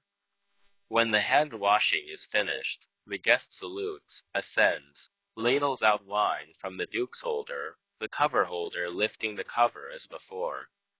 He then takes the cup and toasts the Master of Ceremonies at the head of the western steps. The Master of Ceremonies, facing northward, bows as he receives the cup, and the guest, at the left side of the Master of Ceremonies, bows as he invites him to drink. D. The master of ceremonies sits and pours a libation, but neither tastes the wine nor bows his thanks for it nor praises its quality, but finishes off the cup, rises, sits, lays down the cup, bows, takes the cup, and rises. The guest replies with a bow, but the master. 127. The D.Lit of ceremonies does not acknowledge the honor done to the wine, and, taking the empty cup, goes down and lays it in the basket. E. The guest then descends and stands to the west of the western steps. Then the captain of the archers takes the guest up again, and he ascends and stands at the inner side of the west inner wall, with his face to the east. 9. The master of ceremonies offers wine to the dewey. A. The master of ceremonies washes his hands, and also the ivory drinking cup, ascends, fills it, and, with his face northeast, offers wine to the duke. The duke bows, receiving the cup, and the master of ceremonies, going down the western steps, faces north at the foot of them, and bows, inviting him to drink. H. The duke bows in receiving the cup, and the master of ceremonies, going down by the western steps, faces north at the foot of them and bows, inviting him to drink. C. An ordinary officer serves the relishes, and the court steward sets out the stand of dismembered joints, going up by the western steps. D. The duke makes his offerings with the ceremonial employed by the principal guest. E. The court steward assists by handing him the lun. He does not bow his thanks for the wine, but, standing, finishes off the cup, sits, lays down the cup, and bows.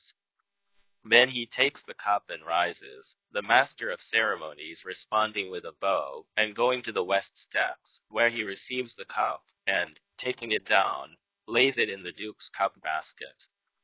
128. PLA. N or T.J. Miggelt. 1. The Swan 7 on Bullseye. 2. The Four Braces. To taste, page 125. Book of Etiquette and Ceremonial. 10. The master of ceremonies drinks a toast. A. The master of ceremonies changes the cup and washes it. Then he ascends, and, ladling out wine from the duke's wineholder, takes it down, and drinks a toast at the foot of the eastern steps. Then he sits with his face to the north, lays down the cup, and kowtows twice, the duke responding with 2 bows. B. Then the master of ceremonies sits, and, pouring a libation, finishes the cup and kowtows twice, the duke responding with 2 bows. After this the master of ceremonies lays the cup in the basket. 2. The master of ceremonies pledges the principal guest. A. The master of ceremonies, having washed his lians in the cup, ascends the steps, and raises a goblet to the guest, ladling wine from the ordinary wineholder. Then, at the top of the western steps, he sits, lays down the cup, and bows. B. Then the guest descends from his mat, and, facing north, returns the bow. C. The master of ceremonies sits down, pours a libation, and drinks, the guest declining the honor. When he finishes the cup, he bows, the guest bowing in reply. D. Then the master of ceremonies descends to wash the cup, the guest descending also, and the master declining this honor, the guest declining the honor of the washing. When the washing is finished, they salute one another and ascend. E. The guest does not bow to acknowledge the washing, but the master of ceremonies fills the cup. Book of Etiquette and Ceremonial. 8. Acknowledging his coming. The guest ascends by the western steps, followed by the master of ceremonies, who takes his stand to the right of the guest, with his face to the north, and bows twice, the guest responding with 2 bows. 9. The master of ceremonies offers wine to the guest. A. The master of ceremonies descends to wash a goblet, and, at the south of the used water jar, faces northwest. The guest descends and stands to the west of the western steps, facing east. The master of ceremonies dechies the honor of his descending, and the guest replies suitably.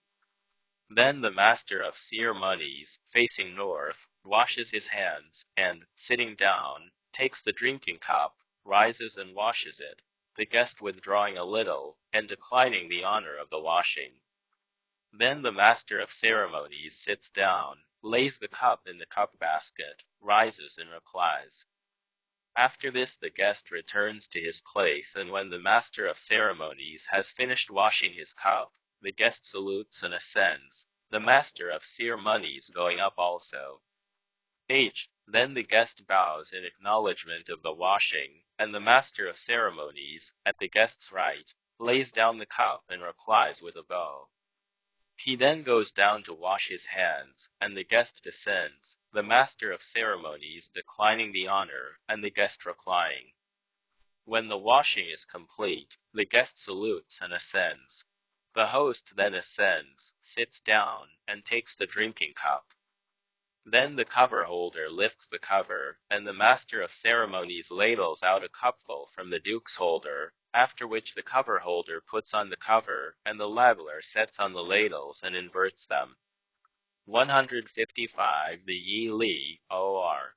C. Then the master of ceremonies offers the wine to the guest in front of his mat, and the guest, at the top of the western steps, bows and, going to the front of the mat, accepts the cup and returns to his place, the master of ceremonies, at the guest's right, bowing as he invites him to drink. D. The under-steward brings forward the relishes. Then the principal guest ascends his mat, and the cadets set out the stand with the dismembered joints. The principal guest sits, and, taking the drinking cup in his left hand, makes an offering of the relishes with his right, and lays the cup at the right side of the relishes themselves, rises, takes the lung, sits, cuts off, and offers the end of it. He then tastes the lung, rises, places it on the stand, sits, wipes his hands, takes the cup, and forthwith pours a libation, rises, and, at the end of the mat, sits and tastes the wine. Then he leaves his mat, sits, lays down the cup, and bows his thanks for the wine, takes the cup and rises, the master of ceremonies responding with a bow, and the music coming to a stop. Then the guest sits down at the top of the western steps, with his face to the north, and finishes the cup, rises, sits again, and, laying down the cup, bows. He then takes the cup and rises, the master of ceremonies responding with a bow. Lo, the principal guest toasts the host. The guest takes the empty cup down the steps, the master of ceremonies going down also. The guest then goes to the south of the used water jar, and stands facing northwest, sits, and lays down the cup. He then advances a little, and declines the honor of the master of ceremonies descending, the latter at the 156 Book of Etiquette and Ceremonial, west of the western steps, facing east, advancing a little and responding suitably. The guest sits, takes the cup, places it at the foot of the cup basket, washes his hands, and then the cup, the master of ceremonies declining the honor. The guest sits, lays the cup in the basket, rises, refees, finishes the washing, and then, when he reaches the steps, salutes and ascends, the master of ceremonies ascending also, and bowing in acknowledgement of the washing with ceremonial similar to that used by the guest in like circumstances. The guest then descends and washes his hands, the master of ceremonies descending also, and the guest declining the honor. When the washing is finished, they salute and ascend, and the guest ladles out a cupful from the duke's holder, the cover holders acting as before. Then the guest takes the cup to the top of the west steps to toast the master of ceremonies, and the latter, facing north, bows as he receives the cup, the guest, at his left hand, bowing and inviting him to drink. The master of ceremonies sits and pours a libation, but neither sips the wine nor bows in acknowledgement of its quality. Then he finishes the cup, rises, sits, lays down the cup and bows, takes it again and rises, the guest responding with a bow.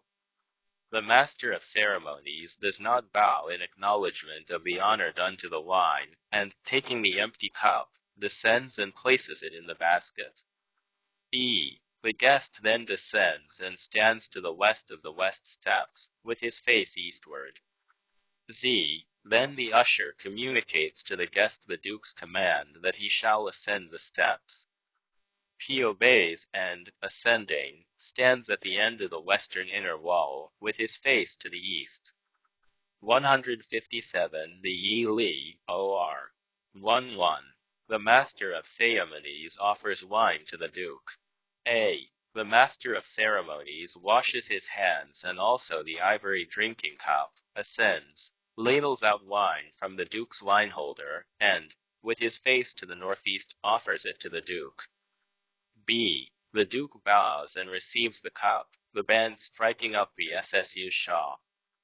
C. Then the master of ceremonies goes round by the west steps, and, standing at the foot of the eastern steps, bows, inviting the Duke to drink. The assistant steward brings forward the relishes from the left chamber, and the cadets set out the meat stand, going up by the western steps. D. The Duke makes the offering as the principal guest did, the cadet assisting by handing him the lung.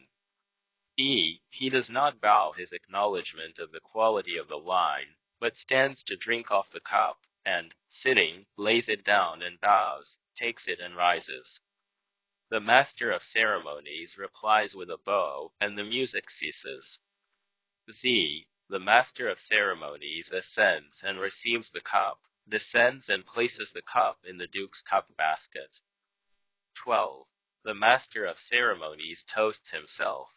A. The master of ceremonies then changes the cup, and, after washing it, ascends and ladles out wine from the ordinary holder. Then he takes it down to drink a toast at the foot of the eastern steps. Sitting down, with his face to the north, and laying down the cup, he kowtows twice, the Duke replying with 2 bows. B. The master of ceremonies sits down and, T58 Book of Etiquette and Ceremonial, pouring the libation, finishes the cup, rises, sits, lays down the cup, and kowtows twice, the Duke replying with 2 bows, after which the master of ceremonies lays the cup in the cup basket. 13. The master of ceremonies pledges the principal guest. A. The master of ceremonies washes his hands in the cup, goes up the steps, and raises it to the principal guest. Then he ladles out wine from the ordinary wine holder, and, sitting at the top of the west steps, lays it down and bows. The guest, at the top of the west steps, faces north and bows in reply. The master of ceremonies then sits, pours a libation, and forthwith drinks, the guest declining the honor of being pledged. When he finishes the cup, he rises, sits, lays down the cup and bows, takes the cup and rises, the guest responding with a bow. H. Then the master of ceremonies descends to wash the cup, the guest descending also, and the master of ceremonies declining the honor of his descent, while the guest declines the honor of the washing. When the washing is complete, the guest salutes and ascends, but does not bow in acknowledgement of the washing. The master of ceremonies then ladles out wine from the Duke's holder, and the guest, at the top of the western steps, bows, and, receiving the cup in front of his mat, returns to his place, the master of ceremonies bowing as he invites him to drink. Then the guest goes on to his mat, pours a libation, and places the cup to the east of the relishes. The master of ceremonies then descends and returns to his place, the guest leaving his mat and standing to the west of it, with his face to the southeast. 159. The D.Lit, or 14. Raising the goblet to the Duke. A. A retainer, from the foot of the eastern steps, asks the Duke to name the cup raisers. He commands that the seniors shall do it, So the retainer brings 2 seniors of the lower grade of great officers to raise the cup. B. The cup raisers, at the foot of the eastern steps, together turn north and kowtow twice, the Duke responding with 2 bows. Then they take their stand to the south of the used water jar, facing west and graded from the north. Advancing in turn, they wash their hands in the horn goblets, then go up by the western steps, advance in turn, and ladle wine from the ordinary holder. Meeting at the north of the western pillar, they go down, and, coming to the foot of the eastern steps, lay down their goblets and kowtow twice. Then they take the goblets and rise, the Duke responding with 2 bows.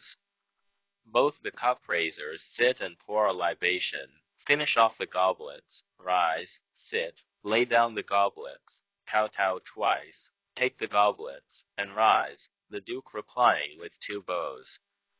Then the cup raisers take the goblets and stand to attention to the south of the water jar.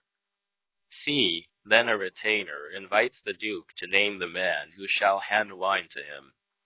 If he command that both the cup raisers shall do this, they go forward in turn, and, laying their goblets in the cup basket, kowtow together twice, with their faces to the north at the foot of the eastern steps, the Duke bowing twice in reply.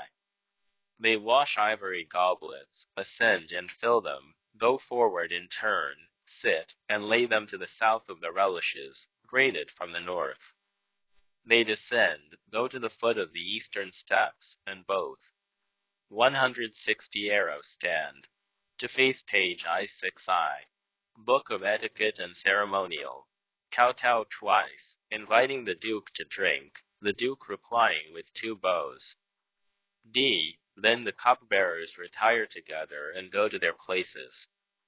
15. The Duke begins the general pledging for the guests. A. The Duke sits, takes a goblet raised by the cup raisers, and, rising, pledges the principal guest.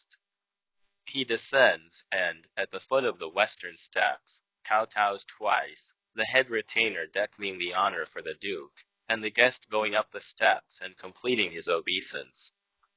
B. The Duke sits down, lays down the goblet, and replies with a bow, takes the goblet, and rises. He then finishes off the goblet, the guest going down the steps and bowing, while the head retainer declines the honor for the Duke, and the guest ascends and kowtows twice. C. The Duke then sits, lays down the goblet and bows in reply, takes the goblet and rises. The guest goes forward, and, receiving the empty goblet, descends and lays it in the cup basket. D. He changes the goblet for an ordinary one, rises and washes it. E. But if the Duke commands him not to do so, he does not change the goblet or wash it, and, returning, ascends and ladles out wine from the Duke's holder, then goes down and bows, the head retainer declining the honor for the Duke, and the guest, going up the steps and kowtowing twice, the Duke replying with a bow. Z. Then the guest communicates to the usher his desire that he shall ask permission for him to pledge all the seals of the court, and this the usher communicates to the Duke, who gives his consent. Volume I. 161M. The D.Lit. O.R. G. The guest then takes the cup to pledge the great officers in turn at the head of the western steps. The usher calls on the senior among them to ascend the steps and accept the pledge. The guest, going to the right of the great officer, sits, lays down the goblet and bows, takes it and rises, the great officer responding with a bow. The guest then sits and pours a libation, stands and finishes the goblet, but does not bow. If it be the Duke's goblet, the guest goes down, changes it for another, which he washes, ascends, and fills it at the ordinary wine holder, the great officer bowing as he receives it, while the guest bows, asking him to drink, and then returns to his mat. H. The great officers all receive the pledge in turn, with the same ceremonial as that with which they received it from the principal guest. They do not pour a libation of the wine, and the last to receive the pledge takes the empty goblet down, lays it in the cup basket, and returns to his place. 1-6. The master of ceremonies offers wine to the ducal and ordinary ministers. A. The master of ceremonies washes a drinking cup, and, ascending, fills it at the ordinary holder and offers it to the ministers at the top of the western steps. The keeper of the sacrificial vessels rolls together a double mat and sets it out to the left of the principal guest, with its head to the east. B. The minister ascends, and, bowing, receives the drinking cup. The master of ceremonies bows as he asks him to drink. The minister declines the honor of the double mat, and the keeper of the vessels removes it. Then the relishes are brought in, and the minister ascends his mat, the cadet setting out the stand of dismembered joints. 162 Book of Etiquette and Ceremonial. C. The minister then sits, grasps the cup with his left hand, and makes an offering of the relishes with his right, then lays the cup to the right of the relishes, rises, takes the lawn, sits, cuts off the end and offers, but does not taste it. Then he rises and puts it on the stand, sits, wipes his hands, takes the cup, and pours a libation. He takes the cup, rises, and goes down from his mat. He goes to the top of the western steps, faces north, sits, finishes the cup, rises, sits, lays down the cup and bows, takes it again and rises. D. Then the master of ceremonies returns his bow and receives the cup, the minister going down and returning to his place. E. When the ministers have all been pledged, the master of ceremonies takes the empty cup down and places it in the cup basket. Then the usher calls on the ministers to go up, and they all ascend and go to their mats. Z. Lead 11, 14, G and H. 17. The second raising of the goblet to the Duke. Lead 11, 15, 18. The Duke begins the general pledging on behalf of the ducal and ordinary ministers. Lead XL 16, 19. The master of ceremonies offers wine to the great officers. Lead XL 17, except that it is the usher who sends the great officers up the steps, and not the captain of the archers, as in XL. 163 The D.Lit OR. 20. The musicians sing, and the Ephite players play in the court.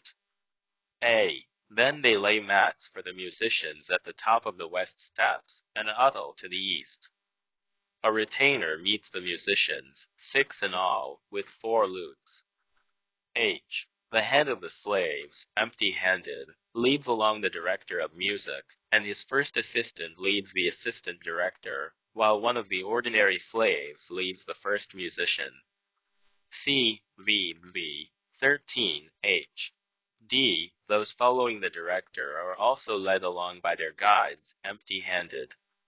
E. When they enter, the under-bandmaster follows them. Z. and G. V.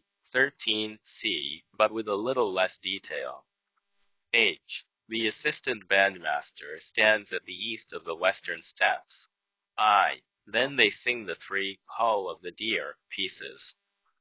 7. K and V. 13, EJ and W. The musicians, as a whole, do not bow when accepting the cup, but remain seated, pour a libation, and drink off the cup. Relishes are served to them all, and they make no offering of them. The master of ceremonies receives the cup, and, descending, places it in the cup basket and returns to his place. W. Then the principal and second musicians and the first performer descend together and stand to the north of the drums. The rest of the musicians are arranged in 2 lines behind them. 0. Then the great flute plays the New Palace suite of 3 pieces. P. When the flute music is finished, the chief and 164 Book of Etiquette and Ceremonial. second musician and the first performer cross over and take their seats to the southeast of the eastern cupboard, facing west, and graded from the north. 21. Appointing the overseer. A. Lead 12. 4. A. The person here being the usher, and there the captain of the archers. H. Lead 12. 4. H. Except that the principal guests and dukes are here added to those addressed.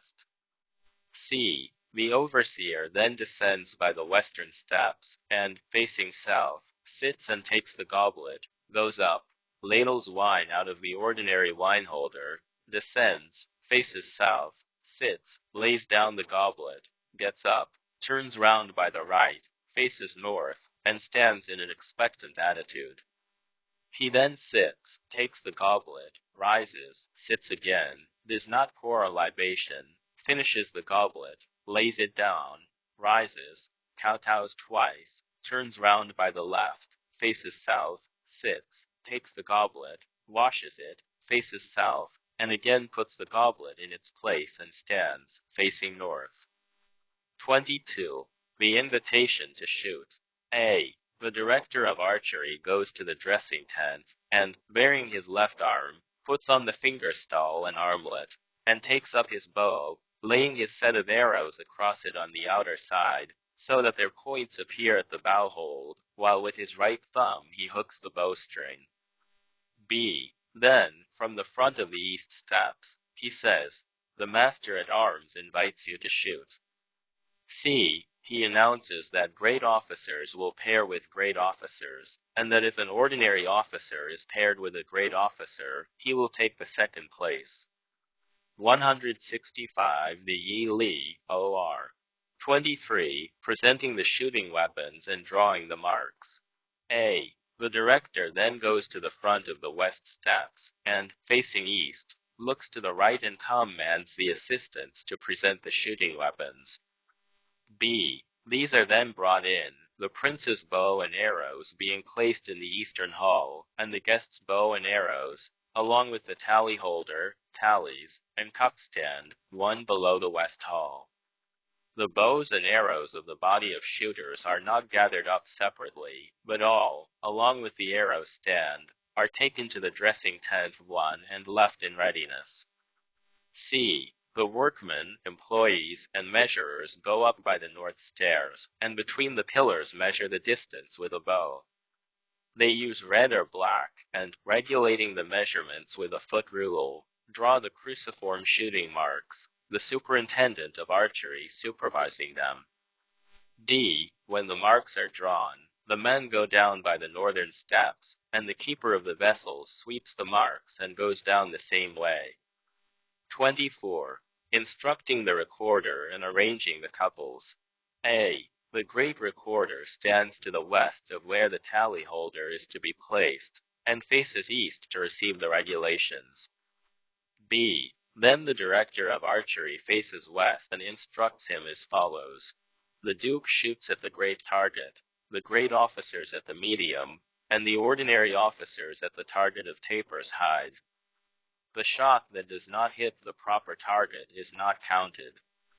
A man of lower and one of higher standing form a couple and shoot at the same target. The great recorder signifies his acceptance of the terms. 166 Book of Etiquette and Ceremonial. C. Whereupon they tell off the three sets of competitors, who then take their stand in readiness to the north of the dressing tent, facing west, and graded from the north.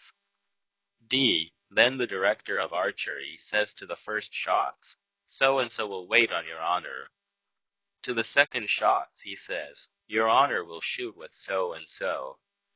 E. When he has gone through them all, he commands the three couples to take their bows and arrows from the dressing tent. 25. Demonstrating the art of shooting. A. The director enters the dressing tent, and, putting 3 arrows into his belt, fits one on his bow. B. Then, having gone out, he salutes, with his face to the west, and, when he gets abreast of the stair, he faces north and salutes again, and again as he reaches the stair, and once more as he reaches the hall. When he gets abreast of his mark, he faces north and salutes, and again when he reaches his mark.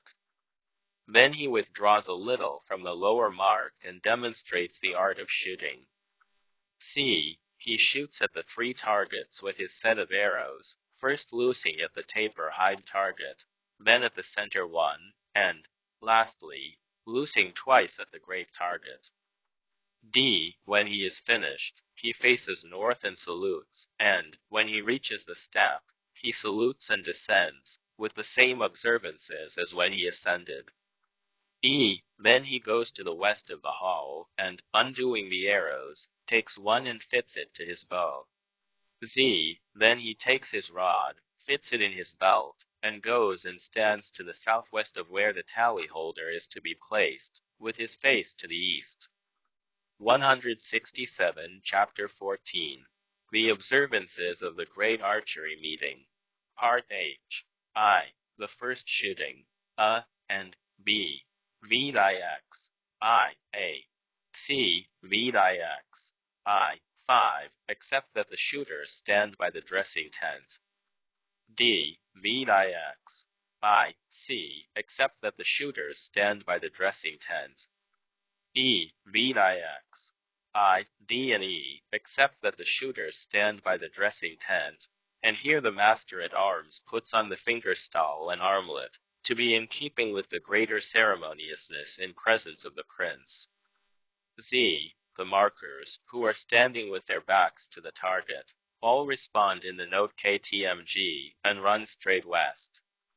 When they are abreast the screen, they again respond, this time in the note Shang, and when they reach the screen their voices cease. G. The man who hands the flag to the marker withdraws and stands to the west. Then the marker gets up and stands at attention, with his joined hands lifted in front of him. H. VIX. I. G. The dressing tent, being here substituted for the west of the hall. I. VIX. I, Z, J, Y, and K. J68 Book of Etiquette and Ceremonial. Z. When they have finished shooting, they hold the bow, with an arrow in it, in the left hand, and, turning north, salute, the rest of the saluting being gone through as when they came up. K. and Z, VIX. I, M, and N, except that here they go to the dressing tent, and then return to their places. M. The director of archery lays aside his rod, leaning it against the west of the west steps, and, going to the foot of the east steps, faces north, and announces to the Duke that the 3 couples have finished shooting. Then he returns, puts his rod in his belt, and goes back to his place. 2. Gathering the avroids. A. VIX. 2. A. But without the first reference to the director of archery. H. VIX. 2. H. C. VIX. 2. C and D, but less in detail. D. Then a retainer sets out the arrow stand, and the master-at-arms, facing east and using his bow as a measure, directs him. When it is set, he goes to the dressing tent, lays down his bow, doffs fingerstall and armlet, draws on his coat, and returns to his place. E. A retainer sits down and spreads out the arrows on the stand, with their feathered ends to the north. The deputy master-at-arms then sits and arranges them in sets, and when that is finished, if all the arrows are not there, he again bares his arm, and, taking his bow, ascends, and commands that the arrows be gathered as before. He says, the fall tail of arrows is not gathered. They again search for the arrows, and put those they find in the stand. When they are finished, the master-at-arms advances. 169 the Yi Li O.R. and, sitting, moves the arrows with his right and left hands, arranging them in their sets, and thereafter rises and returns to his place. 3. The second invitation to shoot. The director then goes to the west of the western steps, and, laying his rod against them, ascends, and, facing east, invites the Duke to shoot, he consenting. 4. Arranging the couples. A. Then he goes to the top of the west steps and commands the principal guest to wait as partner on the duke. He then goes up and announces in the hall the pairs for the ducal and ordinary ministers. The great officers descend and go to their places, and afterwards their couples are announced. B. The director, from the top of the western steps, faces north and makes announcement to the great officers, inviting them to descend. He himself precedes them down the steps, puts his rod in his girdle, and returns to his place, the great officers descending after him and going to the dressing tent, where they stand to the south of the three student couples, facing west, and graded from the north. C. Then the director, standing facing east to the west of the great officers, arranges the couples, great officer with great officer, and instructs the first shot. So-and-so will wait on your honor, and the second, your honor will shoot with his honor so-and-so. D. When this is finished, he arranges all the rest of the couples who take part in the shooting, and these stand to the south of the great officers, facing west, and graded from the north. 170 Book of Etiquette and Ceremonial. E. If an ordinary officer be paired with a great officer, the great officer's partner is made the first shot, and the director instructs him as follows: asterisk his honor so-and-so will shoot with your honor.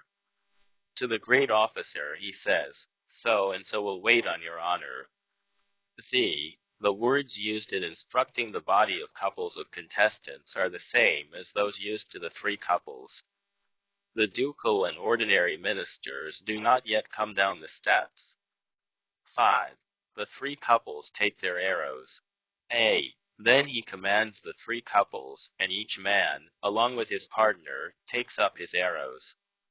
Both bare the left shoulder, put on fingerstall and armlet, take the bow, and fit an arrow to it with the right hand.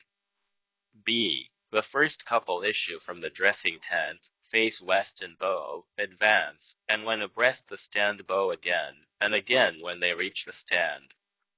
Then the first shot faces east, and the second shot west.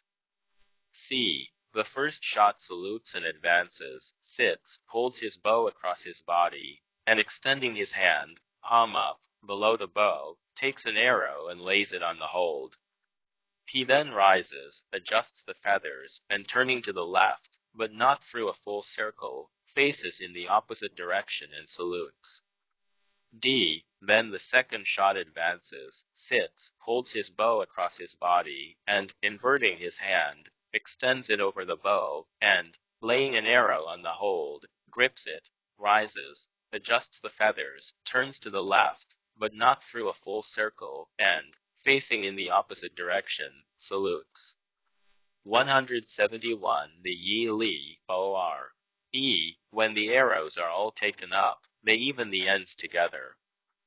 Z. Then each lays his set of arrows on the bow, and both turn inwards, and, facing south, salute.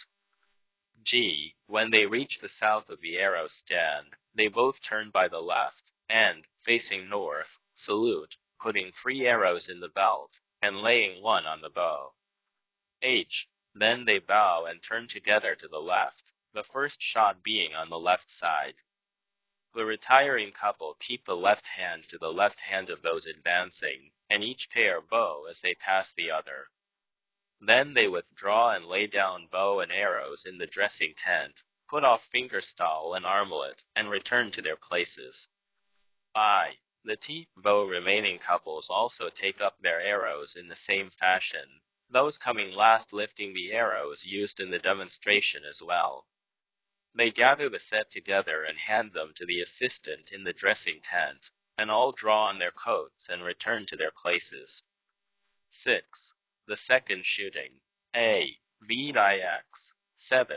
A. B. The director again fits an arrow on the bow, and, putting away his rod, meets the master-at-arms at the foot of the steps. He goes to the foot of the eastern steps, faces north, and asks permission of the Duke to have the hits scored. The Duke consents, and, returning and putting his rod in his belt, the director calm. and the scorer to place the tally holder in position, himself using his bow as a measure and facing north to direct him. C. The great recorder acts as scorer. The head retainer takes the tally holder, head to the front, and 172 Book of Etiquette and Ceremonial. Sitting down, lays it in place, facing east. Then he retires, and the great recorder places 8 tallies in the holder, and lays the rest across to the west of it, rises, lifts his joined hands, and stands at attention. D. The director, facing west, issues the following instructions. If the arrow hit the stay of the target and hang from it, or ricochets into the target, or rebounds from the target without piercing it, only in the case of the Duke will it be scored. E. Whichever of the 3 targets the Duke may hit, the hit will score. Z. The scorer transmits these instructions to the junior recorder, who, in turn, informs the marker. G. VIX 7J H. VIX 7G I.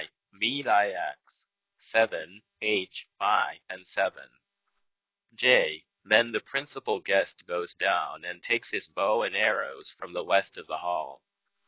K. Then the ducal and ordinary ministers go to the dressing tent and stand in line with the 3 couples and to the south of them. Z. When the Duke is about to shoot, the assistant master-at-arms commands the markers all to take their flags and stand to attention. The assistant then returns to his place.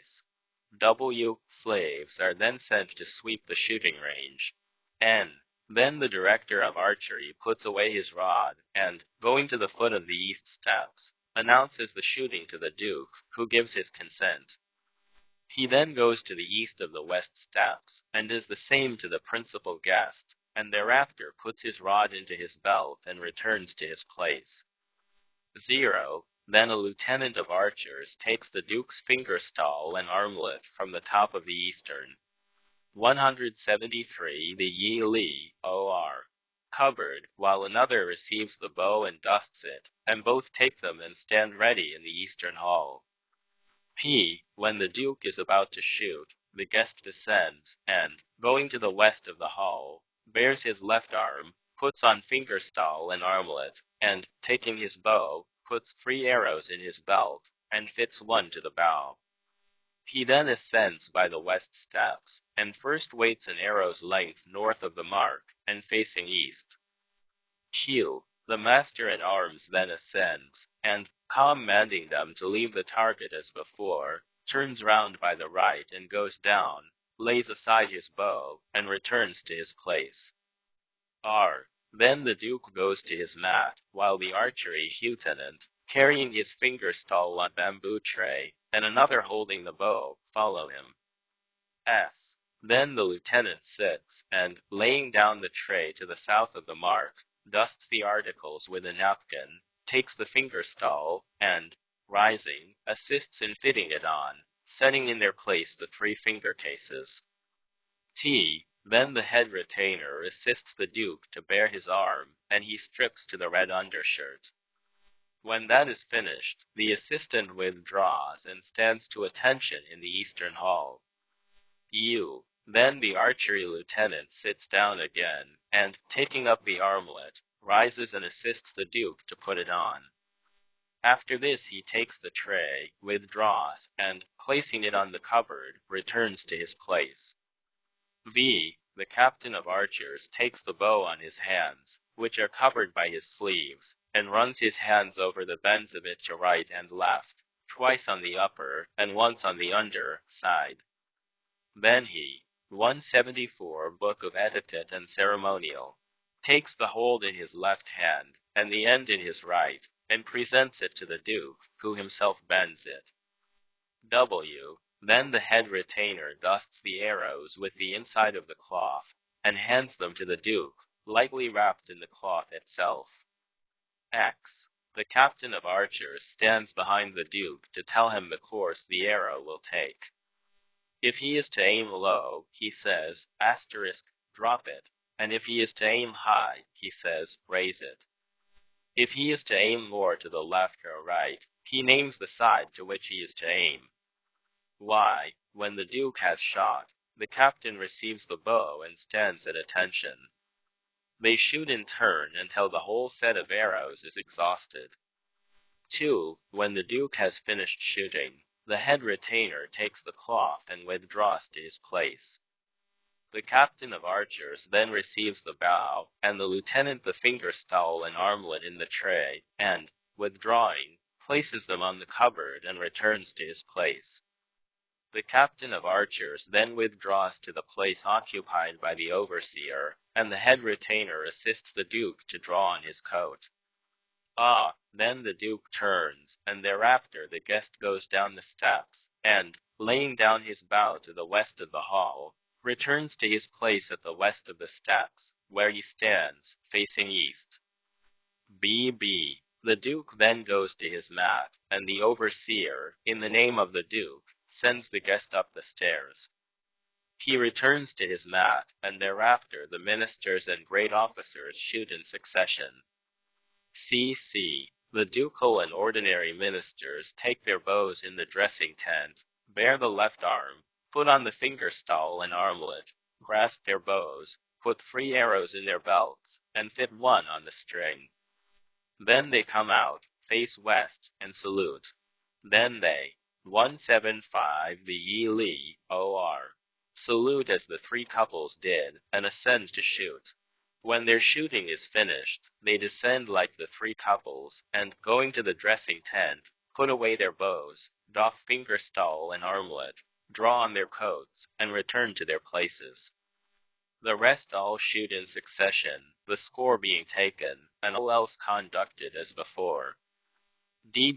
When the shooting is finished, the scorer takes the odd tally that he holds, and, going to the foot of the east steps, faces north, and announces to the Duke that both sides are finished. Thereafter he returns to his place, sits, and, laying out the odd tally to the west of the holder, rises, lifts his joined hands, and stands at attention. 7. Taking the arrows for the second time. A. The master-at-arms bares his left arm, takes his bow, ascends, and commands them to take the arrows. The marker replies, all right, and, taking the flag, stands with his back to the target. The master-at-arms then descends and lays down his bow, while the retainer spreads out the arrows on the stand. All this is done as formerly. B. The arrows of the principal guest, ducal and ordinary ministers, and great officers, are all separated out and tied with ribbon grass. When this is finished, the master-at-arms sits down and moves them with his left and right hands into sets, placing the bound ends in front. Thereafter he returns to his place. C. The guest's arrows are then handed to the arrow keeper below the western hall. I. Then the master of ceremonies lays down his bow and returns to his place, and thereafter the ministers and great officers ascend and go to their mats. Dear esteemed listener, as the final echoes of the venerable D.Lit, or Book of Etiquette and Ceremonial, dissipate into the tranquil silence, we find ourselves standing at the threshold of enlightenment, bathed in the radiant glow of ancient wisdom.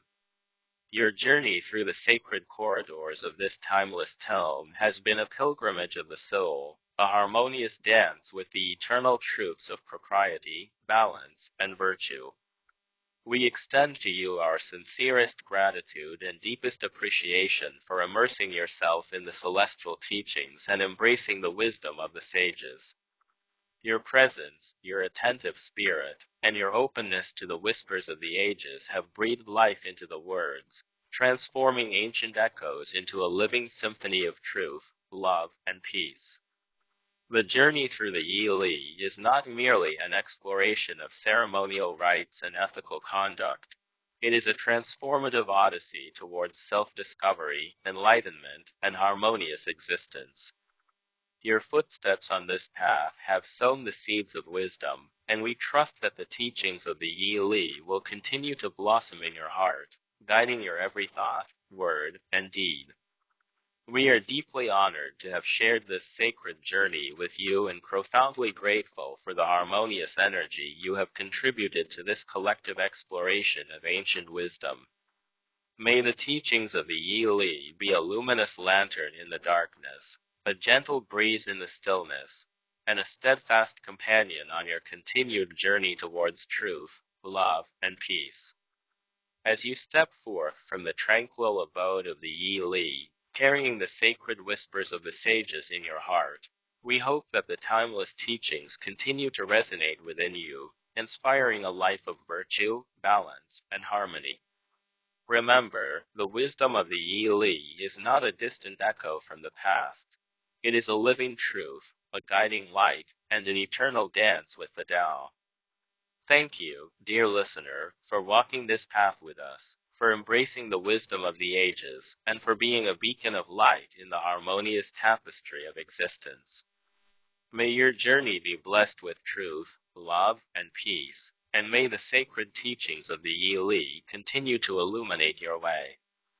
With gratitude and harmony,